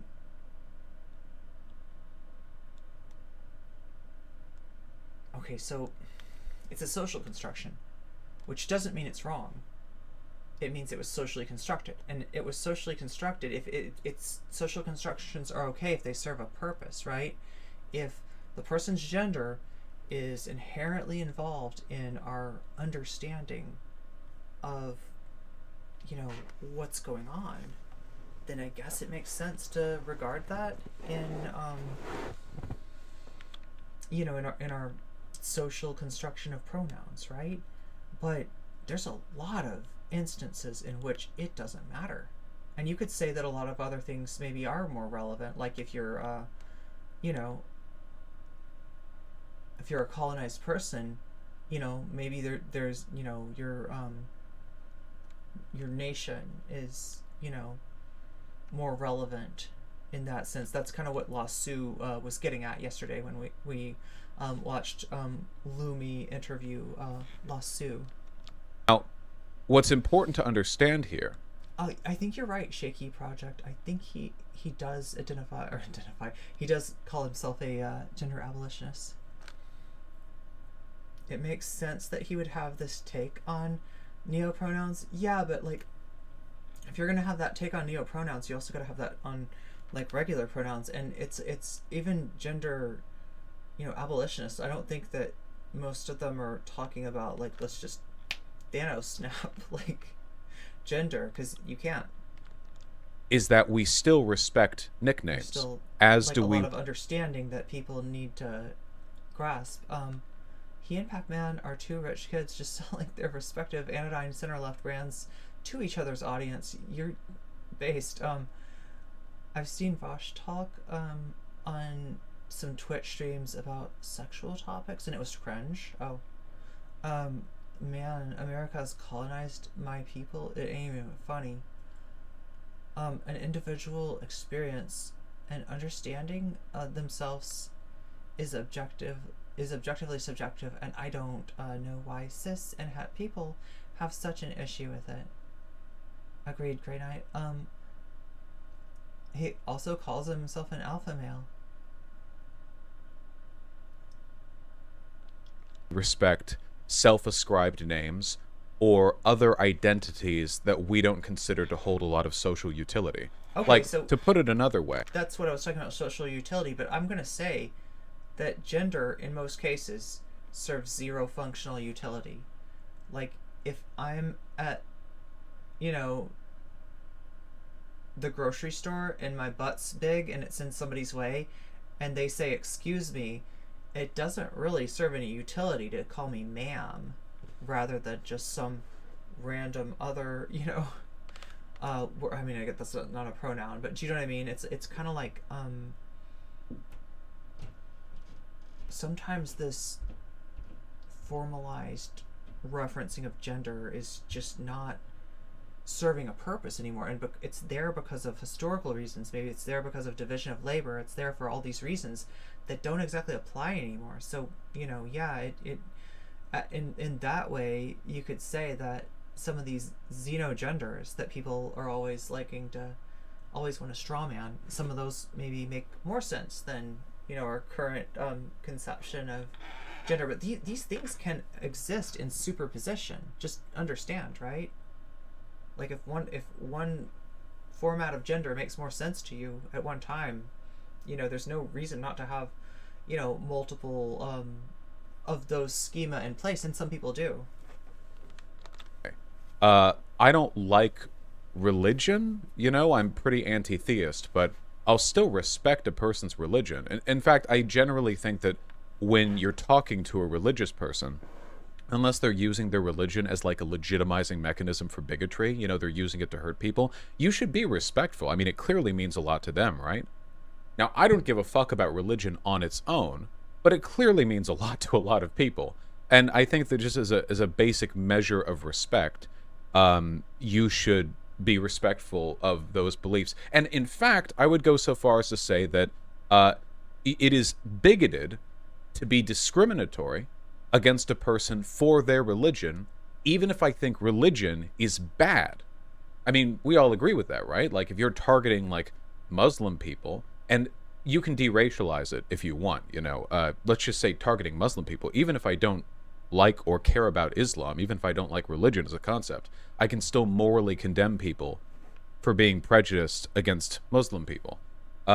So, to my mind, you know, semantically, do neopronouns like is there much utility to them? I don't really think so, especially when you get into like people making them for themselves, and I still think you should respect them.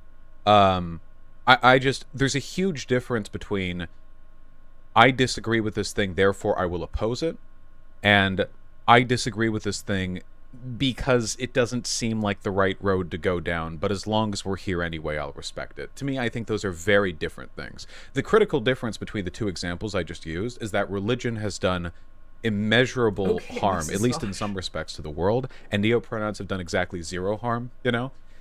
I opened this by saying, you know, I don't think that this discourse around xenogender, neopronoun stuff is like that impactful, but that goes two ways, okay? People who equate not respecting neopronouns to being a transphobe, I think that's a bit cringe. However, anybody who's acting like people using neopronouns or xenogenders is some kind of... Yes, oh my god, a person's being doesn't need utility. Like grievous harm to the world, like you're destroying the movement, like you're going to unwrite reality. Like, some of you sound like Jordan Peterson, I swear, you know? Or like the bravest individuals there are, you know, like, I refuse to use this, it's not logical. Like, you're doing the same thing from the opposite side, you know? You're taking it too seriously from the other direction. This isn't any better. I think it's worse, actually. Better to err on the side of caution when it comes to stuff like this. The problem is a lot of people not using neopronouns will use it as a proxy to be transphobic.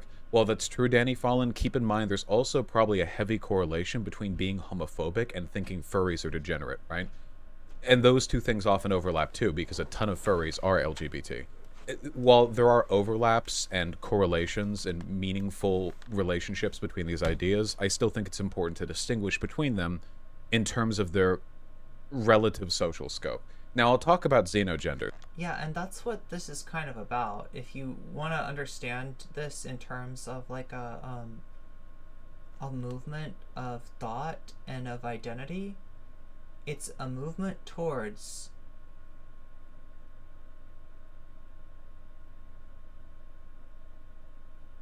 an increasing awareness and respect for people's subjective identity. It's the understanding of identity as a subjective process, and the recognition and the honoring of that, which really we still haven't gotten, despite the fact that we think of ourselves as free. In a lot of ways, we're not free, and that becomes more apparent as you are, less unfree in other ways, I guess. Uniformity is really bad for individual identity.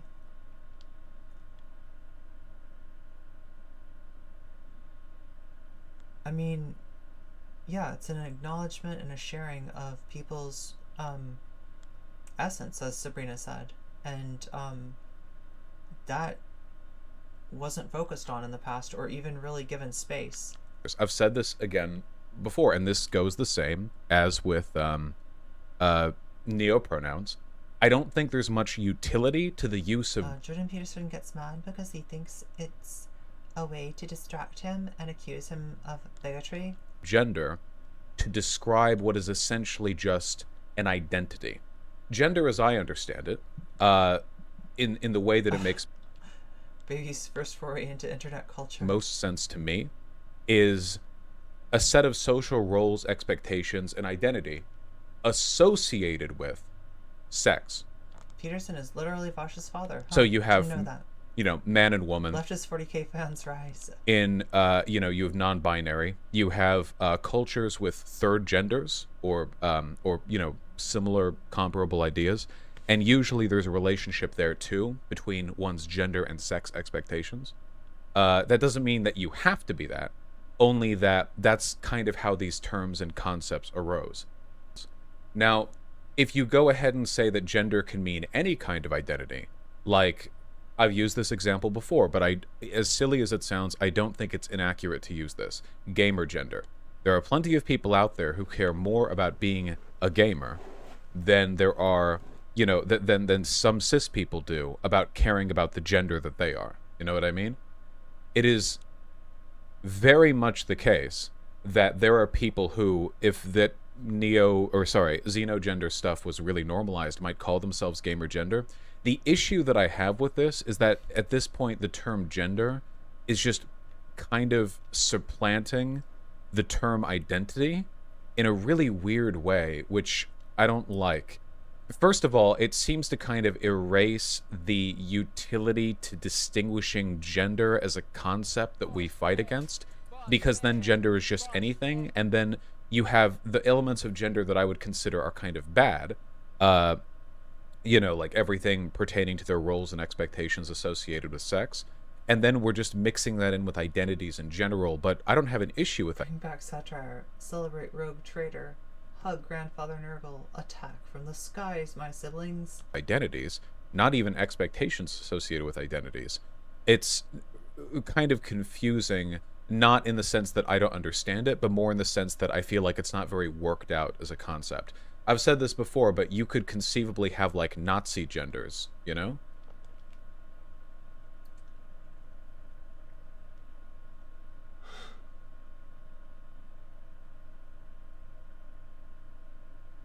Isn't this just like a relevance take? The one that even Dylan was like, even Dylan kind of disavowed this, right? Isn't this just that one? I don't know if it was irrelevant, but it was maybe it was somebody else on irrelevant. That they were talking about, dear gender, and they're like, why not N-word gender? Isn't people widely thinking gender is meaningless a good thing? No, see, that's the problem. In my opinion, people who believe in xenogenders are the opposite of people who think gender is meaningless. They actually think it's quite meaningful, because they talk about it and think about it constantly. They invent new terms to describe and expand its reach into all elements of identity. I think it's the difference, you know. A world which is gender abolished is very, very different to a world in which gender is ubiquitous and all-consuming. I think those are two really different things. So, if with regards to like utility and distinction, I think it's acceptable. Chat, I'm not reading your paragraphs, and I don't care. Oh my god. The critical distinction there is that when you are building out gender into some kind of replacement for identity, I think you are unnecessarily imposing a lot of social norms we associate with gender onto every identity a person could be. Or let me put this another way, okay? Do you guys think it would be appropriate in such a world to accuse a person of transphobia? I mean, does Vaush think that gender is a special, like, sexual form of cultural construction? Is that where Vaush is getting, like...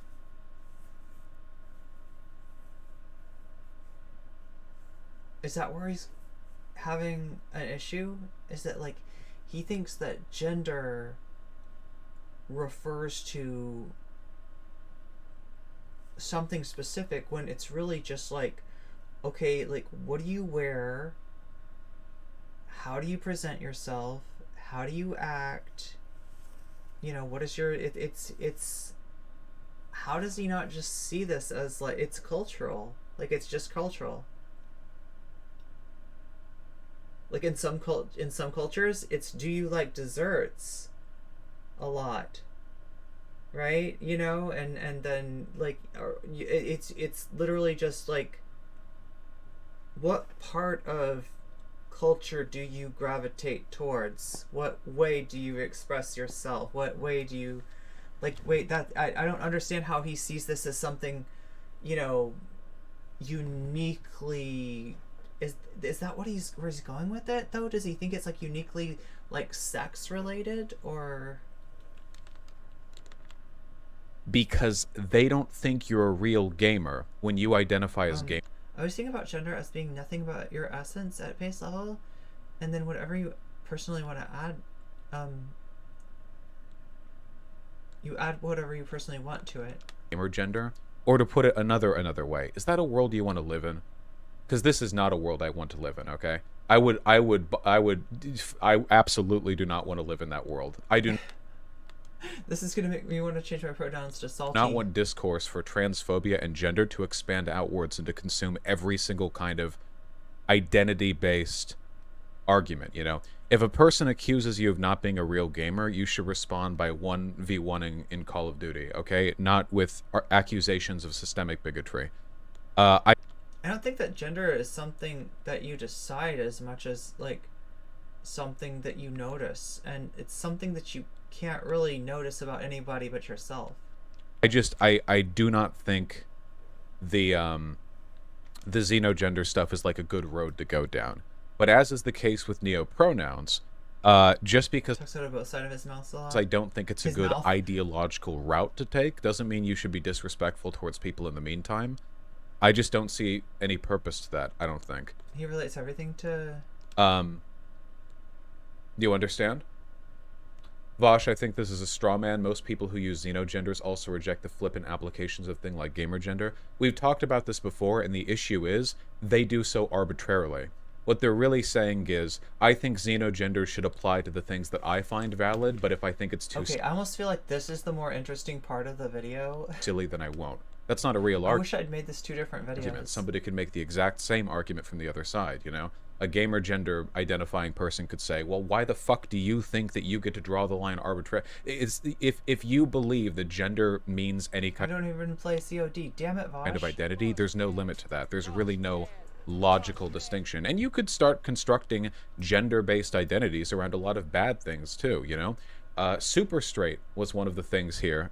People could, you know, we've already, I think, sampled a little bit of the bad faith invocation of progressive terminology in order to own the libs. But there are plenty of people who identify with, you know, very reactionary or very conservative ideas. And since the ideas that you believe can in part be a component of your identity, that could then be a gender identity, and just no. Now, I do have something like a bit of an addendum to add right here, and it's that everyone in chat who's mad is wrong. I've had this argument Well, I mean, that's just generally true. If you mad, you wrong. If you're mad... chat half a dozen times, and I win it every time. It's just not changing, okay? Complain all you like, but there is no consistent ideological, non-arbitrary line you could draw that prevents the invocation of xenogenders from being some kind of utterly meaningless, ubiquitized replacement for identity, except with all the baggage and terminology associated with gender. Honest to God, I think it's a little bit, how would you put it? It's a little bit, I guess short-sighted would be the term that I would use. Would you treat every identity with the severity of a gender identity, or would you treat gender identities? This is what we get for Daddy having some good takes on RGR and Dylan. You gotta remember who he really is. With the severity of an identity. Yeah, I almost thought this was gonna make me, like feel like I was being too hard on Vaush, but have one or the other, right? I mean, not so much. Either gamer, you know, gamers are filing. This is why logic is not the sole part of reason, because you can logic yourself into some dumb fucking places, the way this fool does. Transphobia lawsuits, or you know, transgender women are having their identities laughed off the same way you would laugh off like a Lakers fan. Unfortunately, without a strong distinction, it seems like either could happen. I don't think either is acceptable. Again, whatever makes you happy in the meantime, those are just the feelings that I have. Whatever makes you happy. Okay, I mean, it's you know. Have on it. Hold on, I can respond to a couple of these. You're grouping people who identify completely harmless to others with fucking Nazis. Once again, Elegant Prince, like everyone who disagrees with me, you're just gonna have to chill out for a second and actually listen instead of just getting sort of reflective. Happened upon the correct answer with RGR because Riley's proximity to Destiny. Mad. Could be. It's not about whether or Dylan is worse, almost, and Destiny is the absolute worst. Not. I'm grouping in people who believe in xenogenders with Nazis. Vaush is approaching the same bad faith way he did Lua's self-determination argument. It's about the limits of their ideology and the logical conclusion of their beliefs. What you're doing right now is, well, I guess you would call it low IQ gender. You're, rather than listening to the argument that I'm making about the logical conclusions of the things that you believe, you're just mad that I'm invoking these terms in parallel. But you can go back and listen if you want. I've done this a few times before. I've had arguments with it publicly and in private, and as far as I can tell, these are bulletproof criticisms. I don't think it serves a gender abolitionist goal. I think that it's destructive towards trans people broadly, and I think it cheapens and invalidates the... This is like, trans people are used to hearing this kind of like line of like whatever makes you happy by our slightly unsupportive parent, right? Validity of a lot of sort of social debate bros gender arguments we've made, but that is a broad sort of centuries over argument. That's an argument against long-term social movements, social paradigm shifts. That's not an argument against the validity of people who identify by those genders right now. Do you understand? You understand this critical distinction, correct? Once again, I don't like religion as a concept, but if a person is Christian, Muslim, Jewish, whatever, I think you morally should be expected to be respectful to those people.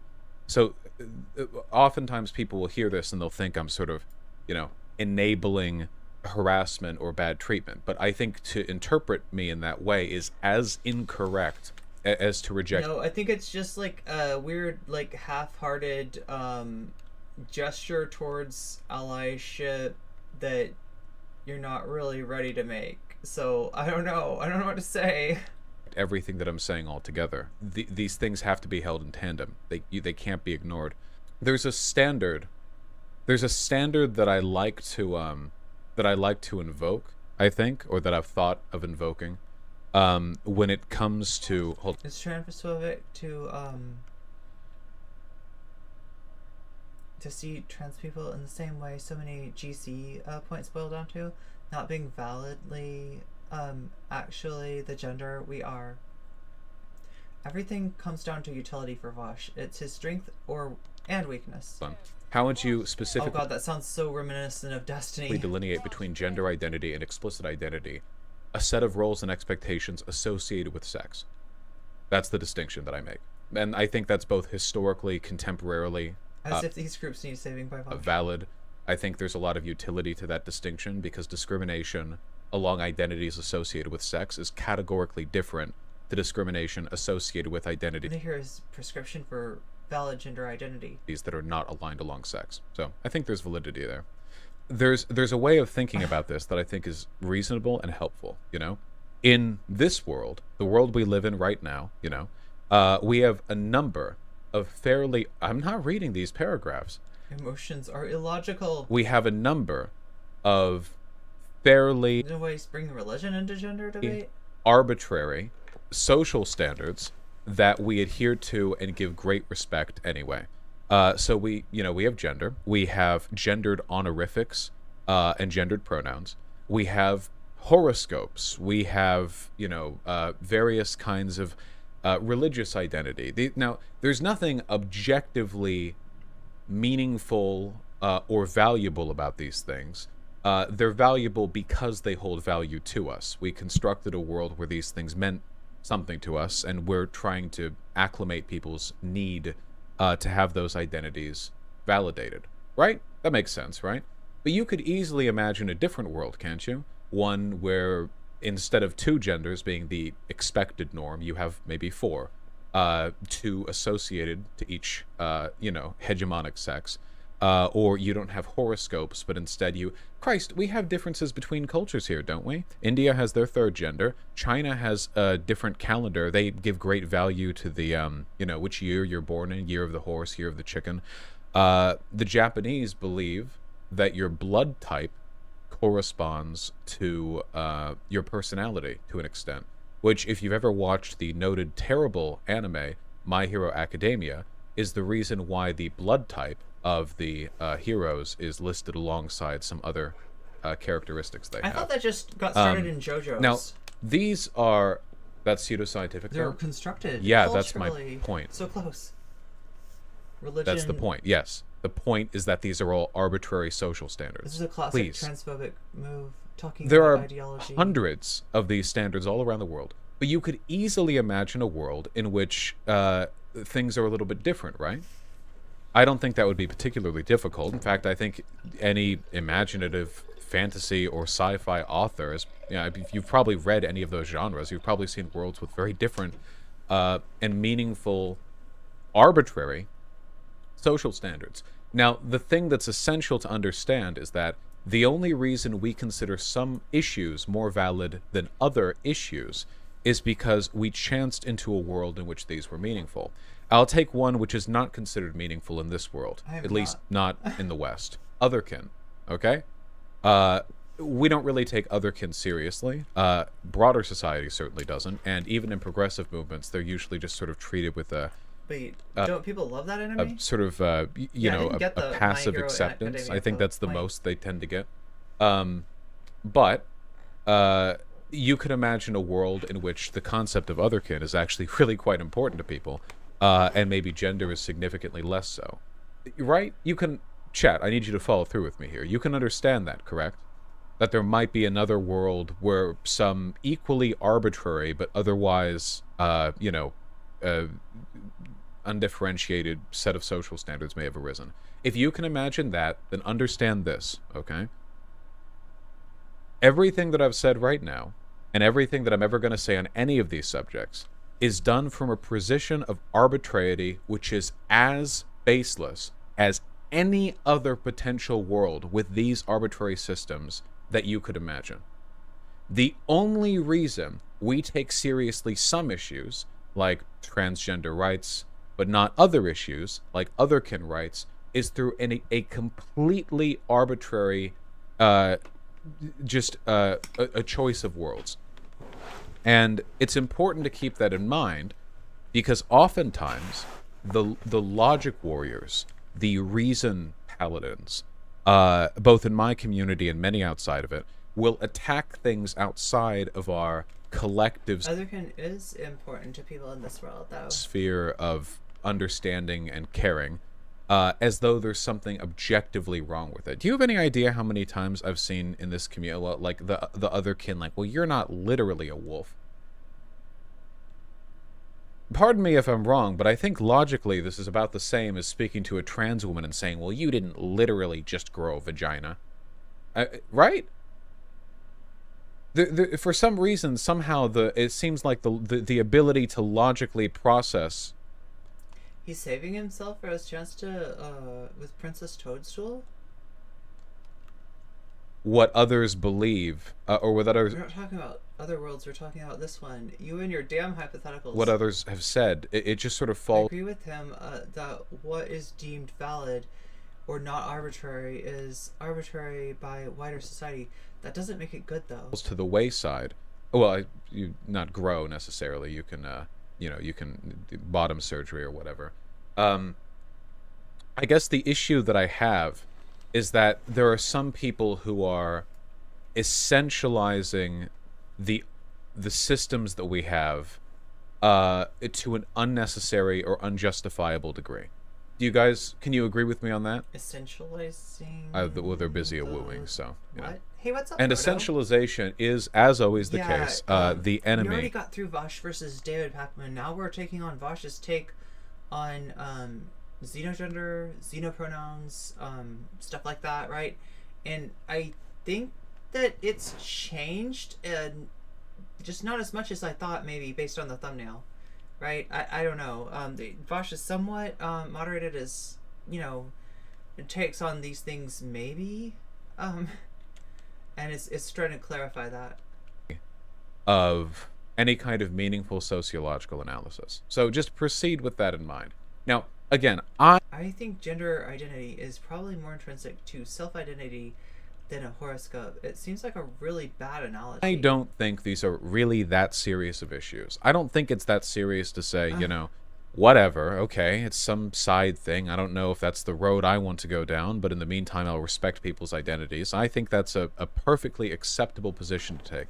Some people are concerned optically about how it looks to not excise these ideas from the movement. Like, what if Ben Shapiro shows up on my college campus and asks me how I feel about xenogender people or whatever? And the answer to that, this is critical, by the way, put the burden of proof on them. You look them dead in the eye and you say, what harm are they doing? What? Who? What? How many people is this? What harm are they doing? What can you? Why should I care?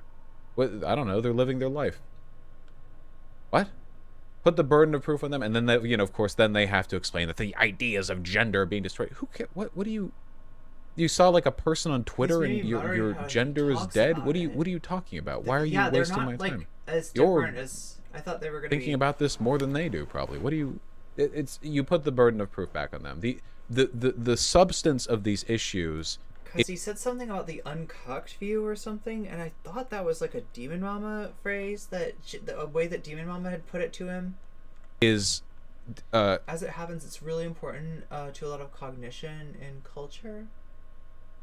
We are familiar with because of Romance language are all gendered. Cars and houses and countries have genders. It's kind of baked into everyone's brains. Wildly outpaced by... I used to think that animals had genders, but not like, like I thought that like cats were feminine and that dogs were masculine. I as a little kid, like based on like how masculine and feminine were described to me, like I would have I can remember as a kid thinking that all dogs were boys and all cats were girls. Unironically. The degree to which people care Oh, about yeah, them thanks when they being attack here, them. Turbo Jerko. All right, Yeah. I'll now open this up to a brief Q&A. How are we doing? Yeah. Did you watch Hunter's video? No. You can't literally grow a vagina, but you can literally be a woman. You can't be a wolf unless we change some definitions. No, you can't literally be a wolf if you're talking exclusively in the biological sense. But as I've talked before, the use of animal terms has been allegorically related to people's character in the past. I did the same thing as a with kid. people all the way back to No Yi cap. tribal shaman days, to generals, kings, and emperors in the modern-ish world being referred to in, you know, have you not heard of people being referred to as, you know, a dragon, a leviathan, a lion, a wolf of Wall Street? We do this all the time, really. But it's usually sort of a poetic flair. It's purple prose. Now, you can't be a wolf biologically, like, you know, growing the teeth and stuff, at least not yet. Allegorically, can you be a wolf? Absolutely you can. In fact, I would say that believing a person cannot allegorically be a wolf would almost be an Is Vaush gonna tell us his persona? insult to both the concepts of the English language and imagination. I'm pretty sure he'd be like a dragon, right? To me, I think what would Vaush be? that's almost. I'm pretty sure Vaush would. Yeah. A repugnant rejection of literary Am I beauty. wrong? The idea that you can't. No, I can't impose a persona on someone else. I'm sorry, Chad. I shouldn't speculate. Let's not. Now, no comment, chick. You know what we told you about speculating on other people's personas, okay? Be you know, a wolf. A tanuki. In Or a concept. weasel? Yes, but that's not gender anymore. No, it's not. But I wasn't talking about gender. Dogs are all masculine. Yeah. Oh, Cats that's are- right. There are far too many questions here. What about foxes? Oh my god, good question. What did I think foxes were? Demi boys? Sorry to say this, but NFT apes are a male gender. Oof. Probably. Let's see. Would you say the ideal world would She be... was speculating on Vaush's persona, okay? NCC bad. be one where gender is so arbitrary there's no need for legislation based on it? Yeah, of course. I mean, ideally it wouldn't exist at all, right? I don't think Ben Shapiro would start to argue about the harm they do, etc. He would just laugh at you using pronouns different than he, she, they. I think that would be an optics hit. I don't think so. First of all, that's not really Ben Shapiro's rhetorical style. He usually says something. He doesn't just laugh it off. Also, if somebody just laughs at you, just ask them, like, are they confused? Like, there's really, as long as you're sufficiently calm, there's not really much to worry about here. Most of the optical hits that the left takes for being associated with... You could actually see him choosing a Tanuki persona.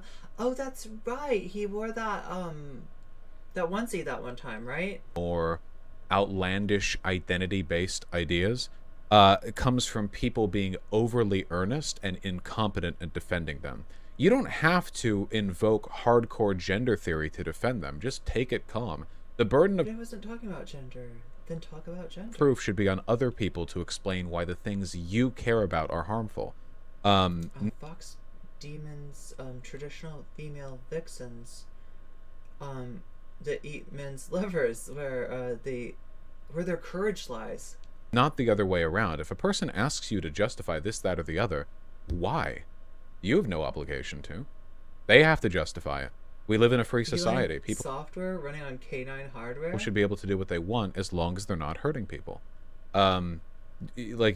People, they get all wound up and angry, and that's, I think, ultimately what can make us look bad, I think you can be Because laughing isn't harmful and is the only thing trans folks have to deal with. Wise a wolf or whatever without it being expressed through pronouns, and there are. As I understand it, most other kin people don't go by neopronouns. What about other kin that think they are spiritually The answer is it's up to the fox, yeah. / mentally an animal, and isn't convenient that other kin are usually the cool and stylish animals and not insects or parasites? What do you mean convenient? Are you suggesting that people might choose to identify with concepts they find cool and not concepts they find uncool? Do you find that surprising? Why do you think, like, the Chinese, New Year every year is like they don't have any, like, really dumb animals up there? You know, you've got You've got, you know, the year of the dragon and the year of the wolf, and oh, we don't have the year of the dung beetle or the year of the intestinal parasite. You know? Yeah, of course, obviously. Year of the rat. I think that there's meaningful symbolism associated with rats, but no, yeah, we're not going to have it like the tapeworm year or whatever. I'm saying otherkin say it's a circumstance and not their choice. They're spiritually an animal, and I don't believe in spiritually anything. I'm not validating the. Okay, Vaush. Then like, how about if I say in their heart of hearts? Does that connect? Can it? Does it need to go to a spiritual realm for you to respect it? Right? Do we need to prove like an unearthly realm exists, like for you to like, right? I don't think it necessarily, like, spiritually is one way of describing it, but you know, if you're, you know, want to look at it in a materialist way, just thinking of it as like deep down is probably akin to the same thing. The idea that a human can be spiritually anything. Why would I care by what systems they arrive at? What, like, yeah, of course. You know, human cultures have believed in. They find. Oh God, I don't even want to. Like, I'm trying to like translate into like, you know. In some sort of transcendent relationship between humans and animals for a long time, but I'm pretty sure they're not usually going out to look for, like, you know, dung beetles and such. Probably not. We are what we are. We build these systems because they serve a purpose for us, and for some people, I think, the purpose of these ascribed identities is all about, you know, sort of characterizing positive elements of your personality, which I think is, by the way, completely reasonable. Okay, and I want to say, I think a world in which it's more normalized for people to allegorically relate themselves to animals would be kind of cool. Okay. At least in my opinion, you know. Just sort of a, like, purple prose, a symbolic way of characterizing people based on their personality, this, that, or the other. I think it'd be kind of nice. We already do. We do to an extent, yeah. I mean, we have the Wolf of Wall Street or whatever, but it's not really about the animal itself. More as the you call it the spirit, the concept, the archetype. Oh, Hunter, did you want to hop on for a second? Materialist. How you doing? Thanks for having me on such short notice. Of course. Yeah, hit me up. What contentions do you have? Well, I mean, I'm not live right now. I'm going live later, but I'm still gonna record this on my end. Don't you need to take care of I had a that, conversation with Xander Hall yesterday too. Of course you did. Of course you did. And I'm kind of in the process now of just trying to understand more about the neopronoun thing. The thing is, what it sounds like you're saying to me is that it's good to normalize this idea that, like, you can sort of identify with this, like, animal aesthetic almost, more or less. Is that? Oh, I don't know if it'd be good. I mean, I think it could be sort of narratively entertaining. I don't know if it's something that I'd, like, push for prescriptively. It's just it's another arbitrary social standard that we could have as opposed to any number of the ones we do have. Right. I guess I just. So is there a difference between like, identifying with something and, like, identifying as something? Because trans women are women, but if someone told me they identified as a deer, my understanding is there is no, like, socially constructed form of identification, like, associated with deer. Deer are biologically driven. There's no gender there. Well, I think maybe I'm totally missing the point. No, not at all. I mean, I think we agree that gender is an identity that you know, one can sort of self-ascribe, and that's enough. When it comes to, like, an animal, it wouldn't be, you know, one could literally be it. I don't think. More that you could identify with it in some meaningful sense. I mean, like, when we're talking about trans women, right? It's sort of the conservative stereotype that a trans person believes that by transitioning their body instantly, like, all the XY chromosomes become XX, and you right. Know, right. Of course, that's not it. You know, we separate into two categories: the gender and sex. And if you want, you could imagine, I guess, the animal as you have the sex and the gender of the animal, right? Not literally. We're not talking about gender. We're just talking about sort of an allegory here, where in identifying with, you could imagine one sort of adopting the gender identity. But the sex of the animal, the literal physical well, right. I mean, right, of course, well, like obviously, you know, we obviously, walk on yeah, 2 and feet. I know that people are like, and I also know that like Doe doesn't. I feel like Vaush is mixing a lot of things together that aren't necessarily that they can coincide, but they're not necessarily the same thing. Hunter's trying, but Vaush may not be the one to ask about this. Yeah, I know, right? Actually claim to This is be a a deer, yeah. so I also know that there's like a difference there. Also, I guess it's just. I mean, I posted my video. I only had it up for a short time, and then I decided to take it down because after I talked to Xander Hall, I realized I wasn't as confident in my position, and I also we had an other Ken in popular media. Dennis's wife became a cat on Always Sunny. So was already really open to changing my mind. But I guess it just kind of stems a lot from, I guess, maybe I misunderstand how gender is formed, but it's my understanding that gender is created through the socialization of human to human contact, right? Like interaction. So I guess you could hypothetically add a gender someday that was like aesthetically associated with like animal traits. But I guess what would be the I guess what would that look like now? Well, I don't know if it's really a gender thing, right? At least for me, I try to think of gender as a set of roles and expectations associated with sex, you know, that there's some kind of historical or social connotation there. I think the whole identifying as deer, whatever the hell else thing is entirely separate. I've never seen anyone say like, my gender is deer, or my gender is wolf, or whatever. More so because there are other communities, right? And doesn't gender? I'm sorry, go ahead. Well, from what I've seen at least, they normally go by normative pronouns, and then on top of that, there's the otherkin thing, right? So I think it's 2 separate categories, Maybe. Sure, I can see that. Yeah. There is a little bit of like the blind going on here.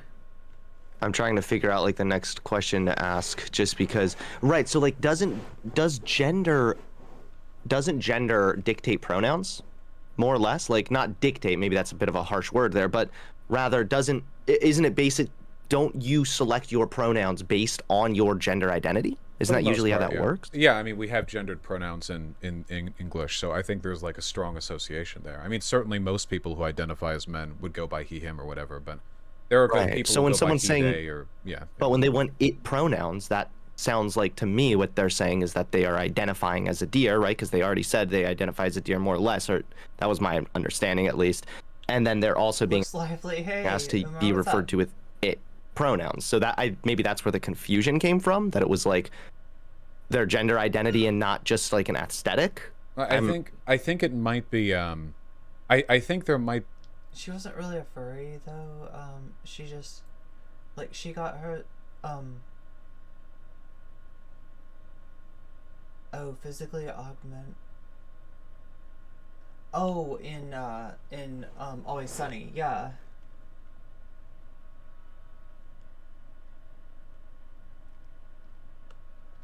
Yeah. Be a kind of deliberate incoherence to all these concepts. Yeah, we were just like watching Vaush's video on xenogender and otherkin, and it's a strange thing.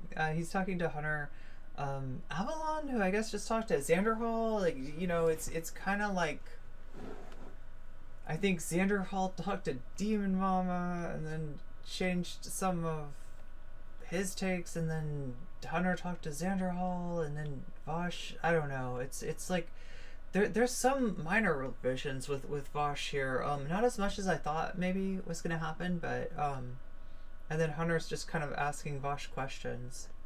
That's being evoked simultaneously. He's way bigger than Vaush. I imagine it's deliberate at least. There's usage of she, her, and gay culture. I mean, I certainly think those is intelligent enough to know what it's doing.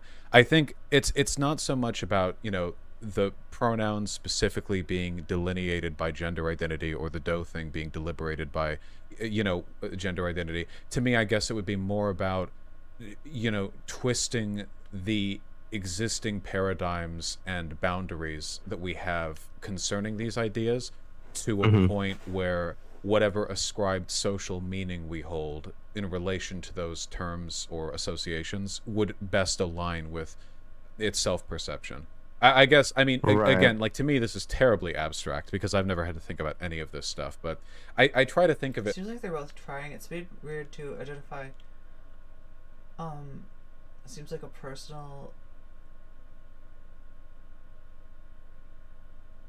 Yeah, let people be who they are. Well, that's definitely where Vaush is at, and like if you push allegory further down the line, you know, like yeah, you can see that there's some parts of this that it seems like he just doesn't get, but he's got the framework. I mean, he did acknowledge like kind of the arbitrary nature of social constructions earlier, so I'm trying to think of like, ancient shaman or whatever, and I'm thinking like, well, if I can imagine like, are there people historically who have been referred to primarily as like an animal name, even though they were human and everyone knew them as human? And that is true. That's a thing that's happened, And are there people who have used honorifics or titles which were constructed specifically for them, or which sort of undermined other elements of their perceived identity? And you can find examples of that too.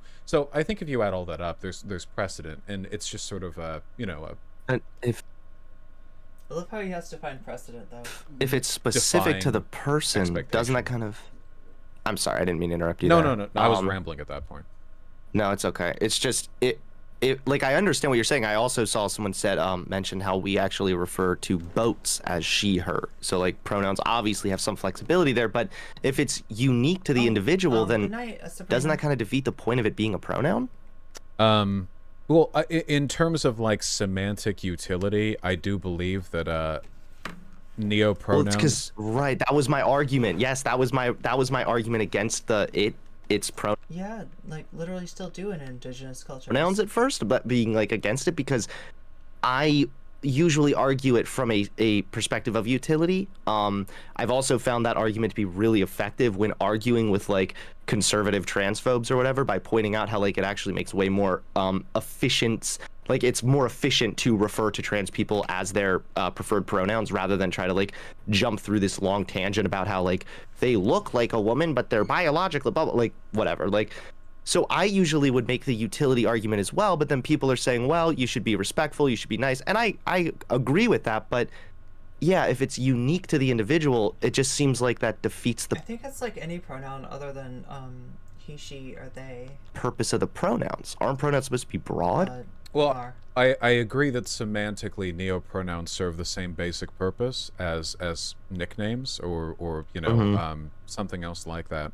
I don't. If the concern here is like respecting that, I mean, we respect people's nicknames, so I don't see any reason why we wouldn't respect neopronouns.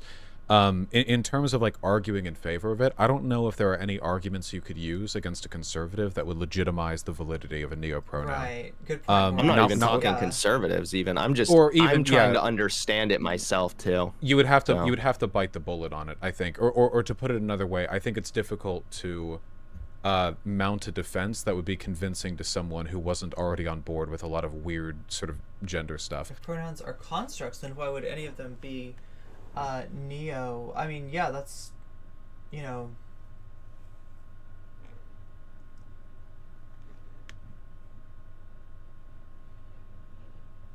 I guess within the terminology of constructs, like pronouns, that like the ones that are not commonly used or sometimes referred as neo pronouns. Actually, you know what? I don't know. Is there a difference between that and xeno? So I've heard them referred to as xeno pronouns as well. Oh my god, do I not? I this might be just something that I don't know. Legit. I think this is something that I legit do not know. It's a matter of social utility to accept a person as how they describe themselves. That includes other fen, yeah. Aren't they all neo to, like, I acknowledge your point about them being not, yeah, they're not arising out of nature, is I think what you're saying, right? But if you want to go down that road, I mean, you could talk about, and again, I just want to say, semantically, I don't think there's that much utility, but there's not a lot of utility in a lot of semantic stuff we engage in. But if you want to go down that road, I guess you could talk about, the right to self-expression, and it's actually about respect and boundaries. You understand that pronouns are meaningfully detached from one's sex and gender, as is the case with plenty of people by go he, they, she, they, them, generally. You could meaningfully accept then that this is a linguistic space that's ripe for self-expression. The terminology is xenogender. Okay, so there's no xenopronoun. There's xenogender and neopronouns. Xenopronouns are the equivalent to neopronouns. And that while it may generally be confined to this, that, or the other, it needn't be. There's no moral prescription why it shouldn't go further than that. Right. So it doesn't have to be. So then, so I would have been wrong then if I said that your gender dictates your pronouns. It would more or less be correlated with your gender often, but it's not necessarily caused by it. Yeah, I think so. There are plenty of examples outside of us, because in English we have our gendered pronouns, but I'm pretty sure that if you look at other cultures, there are examples of there being much like weirder, I guess by our standards at least, associations between pronouns used and this, that, or the other. Like honorifics in Japan, right? I mean, they have their san, their kun, so on, which is meant to denote respectfulness and familiarity. And in those cases, and you can see this whenever you're like watching anime and you're more familiar with it, that sometimes the use of those honorifics is deliberately misused, or it's conflated in a way to say something meaningful about one's identity in a disruptive or socially subversive sense. You know what I mean? Yeah, I mean, I guess my where I'm kind of at now, after talking with Zan, talking with you, reading a little bit more up on this, I feel like it would probably be that neopronouns don't serve much of a utility right now. However, if we're talking about, I guess from you, I know you're a gender abolitionist, so I guess maybe this is followed by another question, actually, not so much a summary, but if you're a gender abolitionist, I know it sounds kind of bad faith to be like, well, why are you adding more genders, lol, but like, is it about like destroying some people we're gonna explain gender abolitionism for children because they see babies as objects. Gotta love linguistics. Gender entirely, or is it about just pushing the boundaries of what we consider gender? Because if that's what gender abolition is, then I would understand that, maybe it doesn't serve a lot of utility now, but hey, we might as well accept it because there will be a time where it might, if we want to break down these gender norms. No, for me, it's standards mostly about the former. I think it's kind of like a concessionary thing, right? I don't like it when people care a ton about gender, like if there's a cis guy who cares a ton about it, like, oh, this is what men are, this is what men do. I'm not particularly fond of that. But like, in other words, Vaush, if Tatsuya Suo were to come up to you and tell you what it means to be a man, you wouldn't like that? Not even a little bit? There are also lots of trans people who care tremendously about their gender, and that I'm more sympathetic towards, because it seems in those cases their deviations from my preference are done in such a way as to achieve a fraction of the goal that I want to reach anyway. Because for me, the goal of gender abolitionism would be to end a bunch of social constraints associated with the boundaries that we've erected around gender and sex. So when a trans person transitions or wants to go by this name or the other, even though that's caring about gender, and they care an awful lot about gender, a lot of trans people, or to put it another way, I suppose, if you were to deny trans people the social more of caring about their gender in the name of gender abolitionism, you're hurting the people most hurt by gender expectations in the name of abolishing gender expectations. And likewise with its pronouns or whatever, we're talking about deviation from social normality, not necessarily in a direction that I think is like ultra productive, but to deny them that or to be disrespectful towards that would be infinitely worse. It's the utility of allowing it versus the utility of denying it, and in that case allowing it is leagues ahead, massively so. You know, that's interesting, actually. I didn't even think about it from that perspective because I was very preoccupied originally with thinking about just the utility of language. And I mean, my original sort of thought and take was more or less like, if I hear someone say he, him, she, or even they, I know they're at minimum talking about a human. But when you say it, I mean, you're like that pronoun is almost exclusively for non-human. Like inanimate objects or animals or whatever. But again, I guess this would kind of go back to, well, if we are going to push the boundaries of gender, if that's the goal here, then there would be no reason why we shouldn't also accept neopronouns as well. Yeah. Is that more or less, I guess? Yeah. It's just, you know, I think that, I mean, the alternative again is sort of in the name of keeping people from being hurt by gender expectations, hurting people most hurt by gender expectations, right? I mean, anyone who cares enough about their identity to go about with the neo-pronouns or what have you, I mean, clearly they care more about it than I do, right? They, you know, they're putting thought into it. I put no thought into anything that I do, especially not this channel. But says self-deprecating. That's yeah. right. Yeah, obviously. Yeah. But, you know, they clearly they clearly care quite a lot. So it seems like if ever an instance of caring about this sort of thing or expanding the reach of these concepts were to be made, it would be, you know, in the name of stuff like that. If anything, the its pronouns comes off to me a little bit like people from, say, China who don't adopt Western names. You know how oftentimes they'll come over and they'll be like, oh, my name's Kim or whatever, but sometimes they choose to keep non-Western names, which can sometimes be like really difficult for us to pronounce easily without, you know, sometimes causing offense. But I think there's meaning in that, right? The idea that they don't think they should have to be anglicized to be taken seriously, that you should move outside your cultural and linguistic norms to accommodate them. And that to me feels at least somewhat comparable. Yeah, actually, I think that's a really good comparison, because you could argue that, well, by requesting that kind of a name that doesn't serve a lot of utility if no one knows what that means, or if that's even referring to a name of a person. I think that's actually, no, I think that actually could be a really good comparison there for sure, because yeah, it's not just about utility there. It would also be about pushing the boundaries, I guess, of, yeah, like having a Western name in that case. Yeah, because I mean, I'll admit, and I've said this before, but like whenever I hear it's referring to a person, there's a lag in my brain, because of course the first thing that I think when I hear like, oh, it did this, what I'm thinking is like a concept, a place, a thing, a person, an entity, and then, like, yeah, I have to run through like but maybe, I mean, honestly, that's probably as much familiarity thing as anything. There are, after all, people languages without gendered pronouns. So to them, the pronouns they use for an object and a person would be the same, right? At least in some conjugations.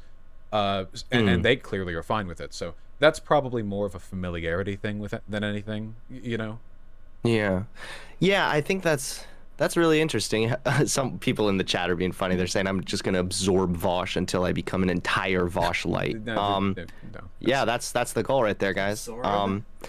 I guess I have one more really quick question, and then I'll let you go. But hey, I didn't realize that Hunter was going to bring Vor into this discussion, but okay, here we go. Here we go. People are, I don't want to say naturally, because that sounds really cringy, but do you think that like people more or less have a bit of a aversion sometimes to progress, like because it's not familiar? Do you think that there's like a natural reactionary sort of like pushback against change or progress that like is common for people to sort of experience? Not like necessarily like they're intentionally pushing back against progress, but maybe it could just be like the lack of familiarity there. No, I think that's absolutely the case. I think a lot of people do it out of a kind of reflexive guilt, because it's not just what you're socialized into, it's what you're socialized against. When the Overton window changes and you're like 50, 60, 70, whatever, especially as time goes on, things that are now being normalized are things that you spent your life fighting against. Like my name, for whatever reason, it was extremely difficult for my teachers to pronounce. They'd ask me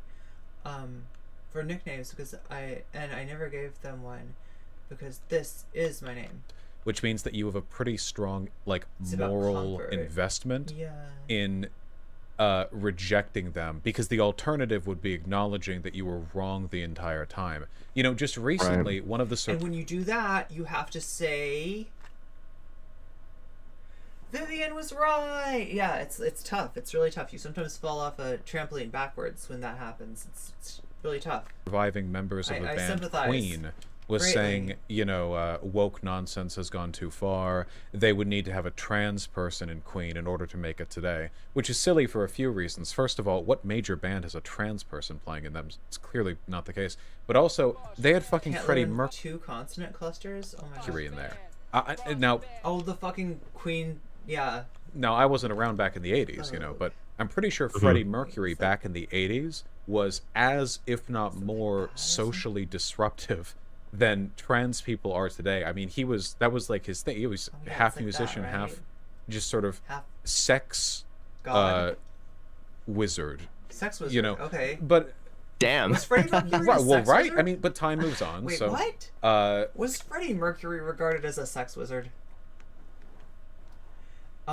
It only took him a minute in the conversation to show his colors, so I can't stand Vaush. Some I'm out. I can't stand that guy on any level. Oh my god. People move past the boundary of what they think it's acceptable to advocate for. I think it'll happen eventually. Did it backtrack to hear what this one had to say about Kyle Rittenhouse? To you and I too, I think. Just hopefully it'll happen late in life and on relatively minor things. Yeah, I mean, that's the thing is I think that the more that I continue to like kind of, you know, ask questions, Pepe, the more I feel like I'm really interested in, I want to have the correct take. I want to be correct. The best take of them all. That's right. You want to be the bestest take-meister of all the take-meisters. On this issue, and it does sound like I think the best argument you made, or one of the best ones you made just now, was definitely that the utility of respecting the pronouns goes a lot further than the maybe like decrease in our utility regarding language or whatever. Like I think that I can get behind that too. Yeah, it's because you get outbursts like this from time to time with like every couple of years, you know, you have something a little bit like this where there's something that seems a bit off, but it's kind of attached to a broader movement that's worthy of defense. I'm trying to think of like a good sort of comparable. You know how back in 2015, one take to rule them all, 16, right? 17, you couldn't go a month without a news article coming out of a trans woman being maybe a bit presumptuous about things, and she's like recorded in doing so. You know, we had like that GameStop lady. We actually had her on Bird Brains when that happened. But there have been plenty of examples. Right. And of course, you know, this happens regardless of your gender, whether you're cis or trans, but this happens every once in a while. And when you look at that, it's like... And she was cool as fuck. Okay, so this isn't the best behavior, but, you know... And I think the temptation for a lot of people... He's an astrophysicist rock musician? Proving that you can have it all. Wait, was he the one that had that take? Yeah, he had that take that if Queen happened today, it would be forced to be diverse, and so it would suck? To drop it like a hot iron, you know, like, okay, well, we're not about that, you know. But I think that's the same thing that led a lot of binary trans people to drop non-binary people about 5 or 6 years ago when NBs became sort of more of a, you know, visible talking point. It's always like, okay, well, that I don't want to touch. But you don't really ever know if what you're distancing yourself from is going to be part of a major civil rights movement, a brief temporary excursion from normalcy, or just some relatively harmless thing that's never really going to harm anyone, so there's no point in attacking it. And I'd err on the safe side there. Yeah, of course. And also I've noticed too, just with... I don't get what Vaush means by that Freddie Mercury was thought of as a sex wizard. The access that we have to the internet, like anytime anybody acts crazy in any circumstance, like the odds are there's going to be a video, it's going to get shared, and then it kind of taints people's perception. I was responding to a video not too long ago, and they were still referencing the "it's ma'am" thing from like 3 years ago. It's like, bruh, clearly there's not that much bullshit going on if you have to reference the one video from 3 years ago still. Like, no, absolutely. Like the people using Big Red in their YouTube thumbnails still. Right, yeah, like Ariel. I did that, but it's because Big Red is based. Yeah. Right. Well, I appreciate you coming on. Appreciate you having me on, man. Yeah, anytime, absolutely. Oh, okay. I'm being told now that the comment from the Queen member was taken out of context. Oh, it was I'll taken read out of into that context. later, Okay. but either way, that's good, I guess. The point still stands, I think. Yeah, I think so. Well, either way, thanks for having me on last minute here. I really appreciate it, and I'm happy that I could start a little bit of discourse today about neopronouns once again. Yeah, have a wonderful day, and I'll talk to you soon. Okay. Yeah, you too. See you, Vaush. Peace. Ah, yes, the Brian Mayferil is saying here that their words were twisted and stitched apart by a journalist at an ITV event. They say they're very friendly to trans people. My heart is open, as always, to humans of all colors, creeds, sexes, and sexualities. Okay. Journalisting. Okay, gotcha. British media. Okay, gotcha. All right, there we go. Okay, it seems like taken out of context, as far as I can tell. So that's nice. Now we know. Okay.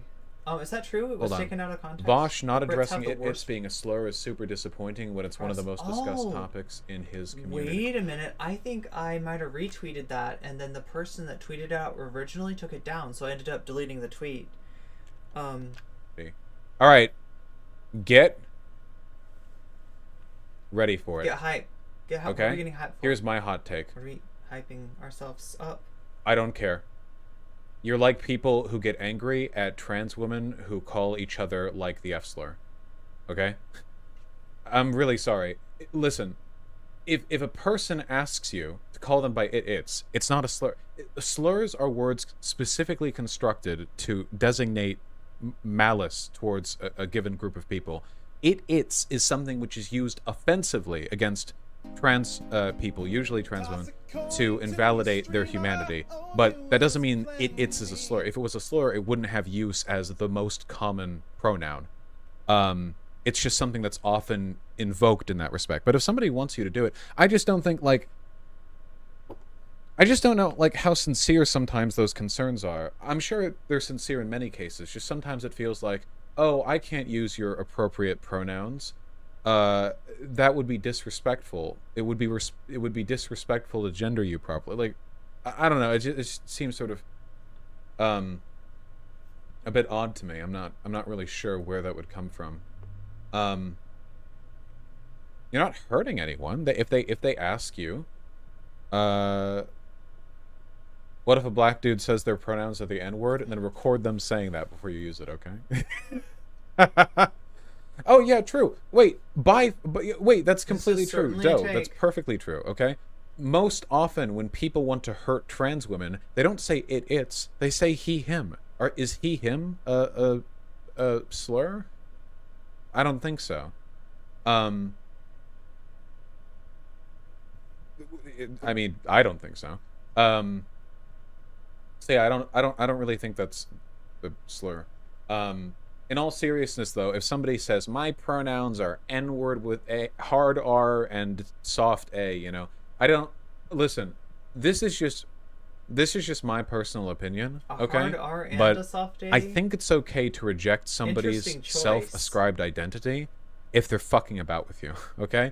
Now, obviously, the line there is going to be subjective, but I think you can distinguish between a good and bad faith, and I think you can usually do. To put this another way, I've been in progressive communities for a long time, and I have literally never seen anybody in bad faith use their gender identity as a way of meme baiting other people. I have never seen that happen, ever. I've seen Steven Crowder types and Destiny types who use it in bad faith to meme on other people, but I've never seen,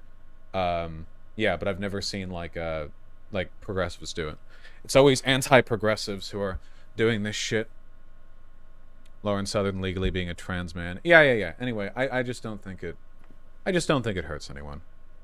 Look, you can maintain it. There were people in chat criticizing me from both directions. There were people in chat saying that I'm a bigot for not thinking that neopronouns are the best thing ever, and there are people in chat who are upset with me for saying that we should respect them at all. There's of course, going to be a wide range of disagreement here.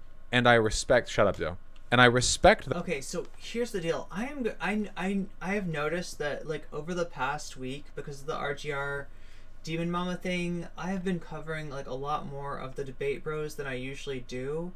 I'm gonna try to shift gears coming up. So like I understand that people get frustrated, especially seeing like, you know, Vaush over and over again, because he's just been kind of relevant. And here, you know, it works out because there's stuff that we need to talk about, and we get to talk about it through the medium of, like, you know, Vaush rehashing his takes, right? But at the same time, yeah, it does also, like, there are people that will only watch Vaush or Destiny if I am the one doing the, like, doing the analysis on it, right? They you know, and even then it gets a little bit much when we have too much, but just like roast beef, like, right? I remember, okay, I don't eat meat anymore, but I remember roast beef was kind of good. At some point I liked roast beef, yeah, but if I had it, like, you know, the cold cut, if I had a roast beef cold cut like a lot, then it's like, it's not as good. You got tired of roast beef. Why am I using roast beef? I just realized that's the thing that the incels use to describe women who've had a lot of sexual experience that threatens them for some reason. That disagreement. However, I do want to make something clear, okay? There's range of acceptable... Had a various range of lovers that, you know, one might be compared to, discourse, right? For instance, and then there's the range of unacceptable discourse, okay? And let me say, at least within this community, what is unacceptable discourse, I hate roast beef. If a person wants to go by it's, they go by it's. Why do I keep on using meat as the metaphor? That is so weird for a vegan to do. There's just no two ways about it. Reading Deleuze, make a video about it. Yeah, actually, that would be really fun to, when I get done with ATP, to do a video. Interested in seeing that issue discussed in motivation to get back into reading Anti-Oedipus. This community, as I am in whether or not trans women are women, you know. You can talk about ways of arguing the point, or you can talk about strategy or this, but I do not want to open up my... Covering House of Reps and Senate committees are hilarious. There's the real debate, bro. Subreddit and see like threads of people arguing as to whether or not that's really the case. I just... I do not want that. Now, you can talk about the broader social utility of these ideas if you like, okay? But I can't help but notice, and I've pointed this out before, it really does seem the case that people who are opposed to xenogenders and... I want to get back to 30 seconds ago when I'd completely forgotten how the incels use the phrase roast beef. Neopronouns put far more effort into thinking about them than any actual advocates do, you know? Like, usually it's like one person is xenogender or neopronoun, and it erupts thousands of people having discourse and arguing, and people get... And just, again, proportionate response, of course. Proportionate response. That's it. Vaush, I don't pretend to understand the neopronoun stuff, but I won't really use pronouns meant to reference a person as a thing in terms of their pronouns. To me, it's them embracing their own dehumanization. I won't do that. That's my take. I have it alone. You can disagree. Yeah, well, if you're typing it out, you got to type it out, don't you? I think this a remarkably limited perspective. Do you think every language where there are pronouns that are used for inanimate objects... I'm trying to think what the best way to approach something like that would be, because, like, I mean, we're talking about stuff that's, like, theoretical and also a little bit fun, but also really complicated. And I just worry about people. The problem with a stream is that people don't always start in the beginning of the stream.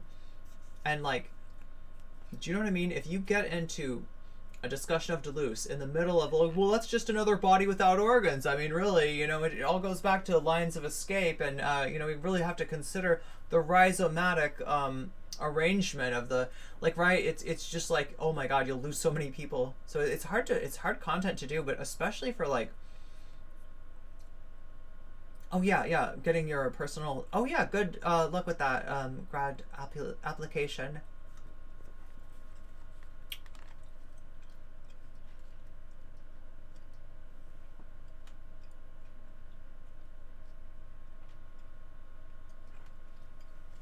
Yeah, it's a little tricky to cover that stuff, but it's worth it because it's actually really... I'm thinking right now how rhizomes could help me in my life.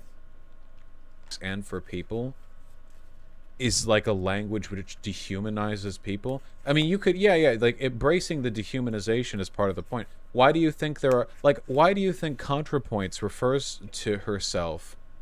What does she call herself in her videos? A chaser, the F slur? I imagine she says some wild stuff with other friends. Bio girl. I mean, she'll jump all around, you know. I think that it's very much the case. There are plenty of people who are socially disadvantaged who will make an effort to disempower the insults people use against them by adopting them. What is it? You know, that which is used as your armor cannot be used as a sword against you, you know? And I will say, by the way, and this is very... I mean, as long as he understands the difference between somebody like ContraPoints using that and somebody like, you know, him, you know, kind of doing that. I think Xanderhall's gotten into trouble with that, just like sort of... Very much the case. Groups of gays who will casually refer to themselves and others as the F slur, and I'm only saying F slur. Vaush talked to David Pakman, which was kind of a snoozer, and then this one, which is Vaush's rehash of his take on neopronouns, xenogender, and things like that, right? And not really all that much has changed, but it's a good opportunity to like think about this stuff and to talk about this stuff, and so yeah, it's been interesting. Because I'm on Twitch, by the way, because I used to say that shit all the time before I got back on Twitch. Those groups are hurt much less by calling the F slur, by being called the F slur from outside, than groups that refuse. Yeah, permanent video. Yeah, I know Plastic Pills does a lot of stuff on that, so maybe that their you know, their videos would be a good model for... Used to say it within their own, you know, circle. In my opinion, that's what I've noticed. Yeah. You know? You do destigmatize it some wise, which I think can be quite helpful. All right, are we settled? Are we good? Right, a source of power. Exactly.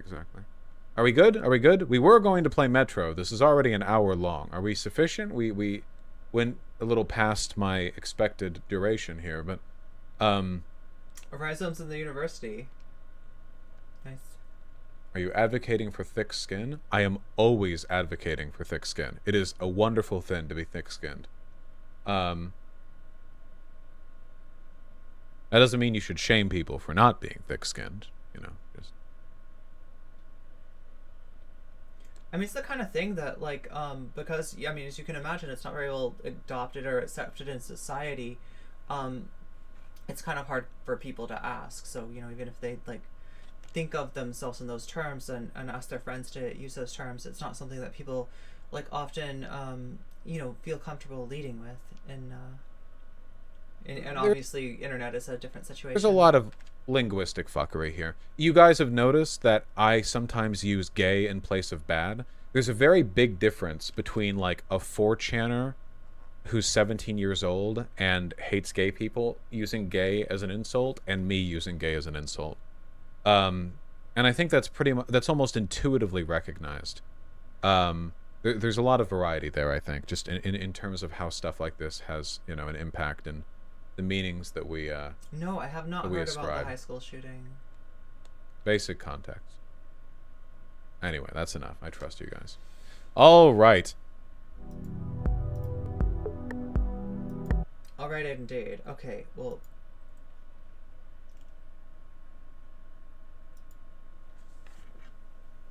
that is another stream in the books, and like I said, here, let me go ahead and do this. I never do this, but if anybody is interested, join the Discord.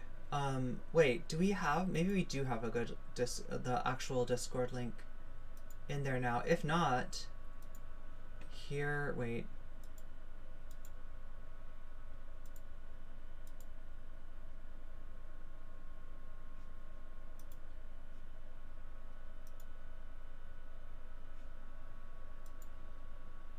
Here's an actual Discord link. There you go. And if you have suggestions for stuff that you want me to cover, let me know. Even just feedback. Even like I'm sick of seeing Vaush. Okay, you know, like you know, I want you to cover more of, you know, this creator, right? You know, that stuff is really helpful for me in terms of choosing a direction, because really what I want to like steer this in the way of is a better discourse, and you know, that's going to be different people at different times. So yeah, if you've got ideas as far as that, definitely hit me up in the Discord. We have stream suggestions. That is our you know, place to leave ideas like that. Our channel, a whole channel in the Discord for that. So yeah, sign up for that. Thank you everybody for being here, and will I do a stream tonight? Maybe later. We've been doing Eternal Punishment. We just got started with that, but it's taking more grinding.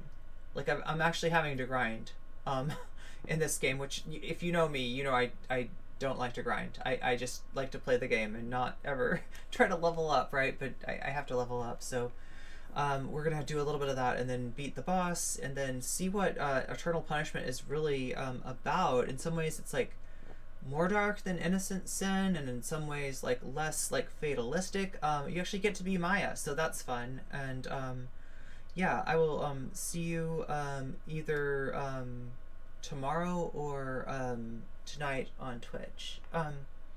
Thick skin doesn't serve you well during a beating. The words are just salt in the wounds. Yeah, that's true. And sort of thinking of yourself as like somebody who should be expected to take a lot of abuse and not, you know, mind is kind of fucked up too. So I mean, obviously I get what he's saying, and that, you know,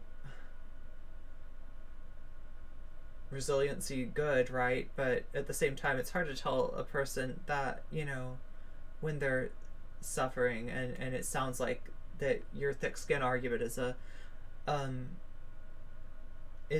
way to ignore that suffering. I've heard people lead with with pronouns or introduction. Yeah, it's harder when you know, it's even they them is a hard pronoun to get people to adopt, right? And so a lot of people, you know, get frustrated by that, right? So yeah, it's tough when society doesn't recognize fully your gender role. Anyway, thank you so much, everybody, and I will see you later. Meow.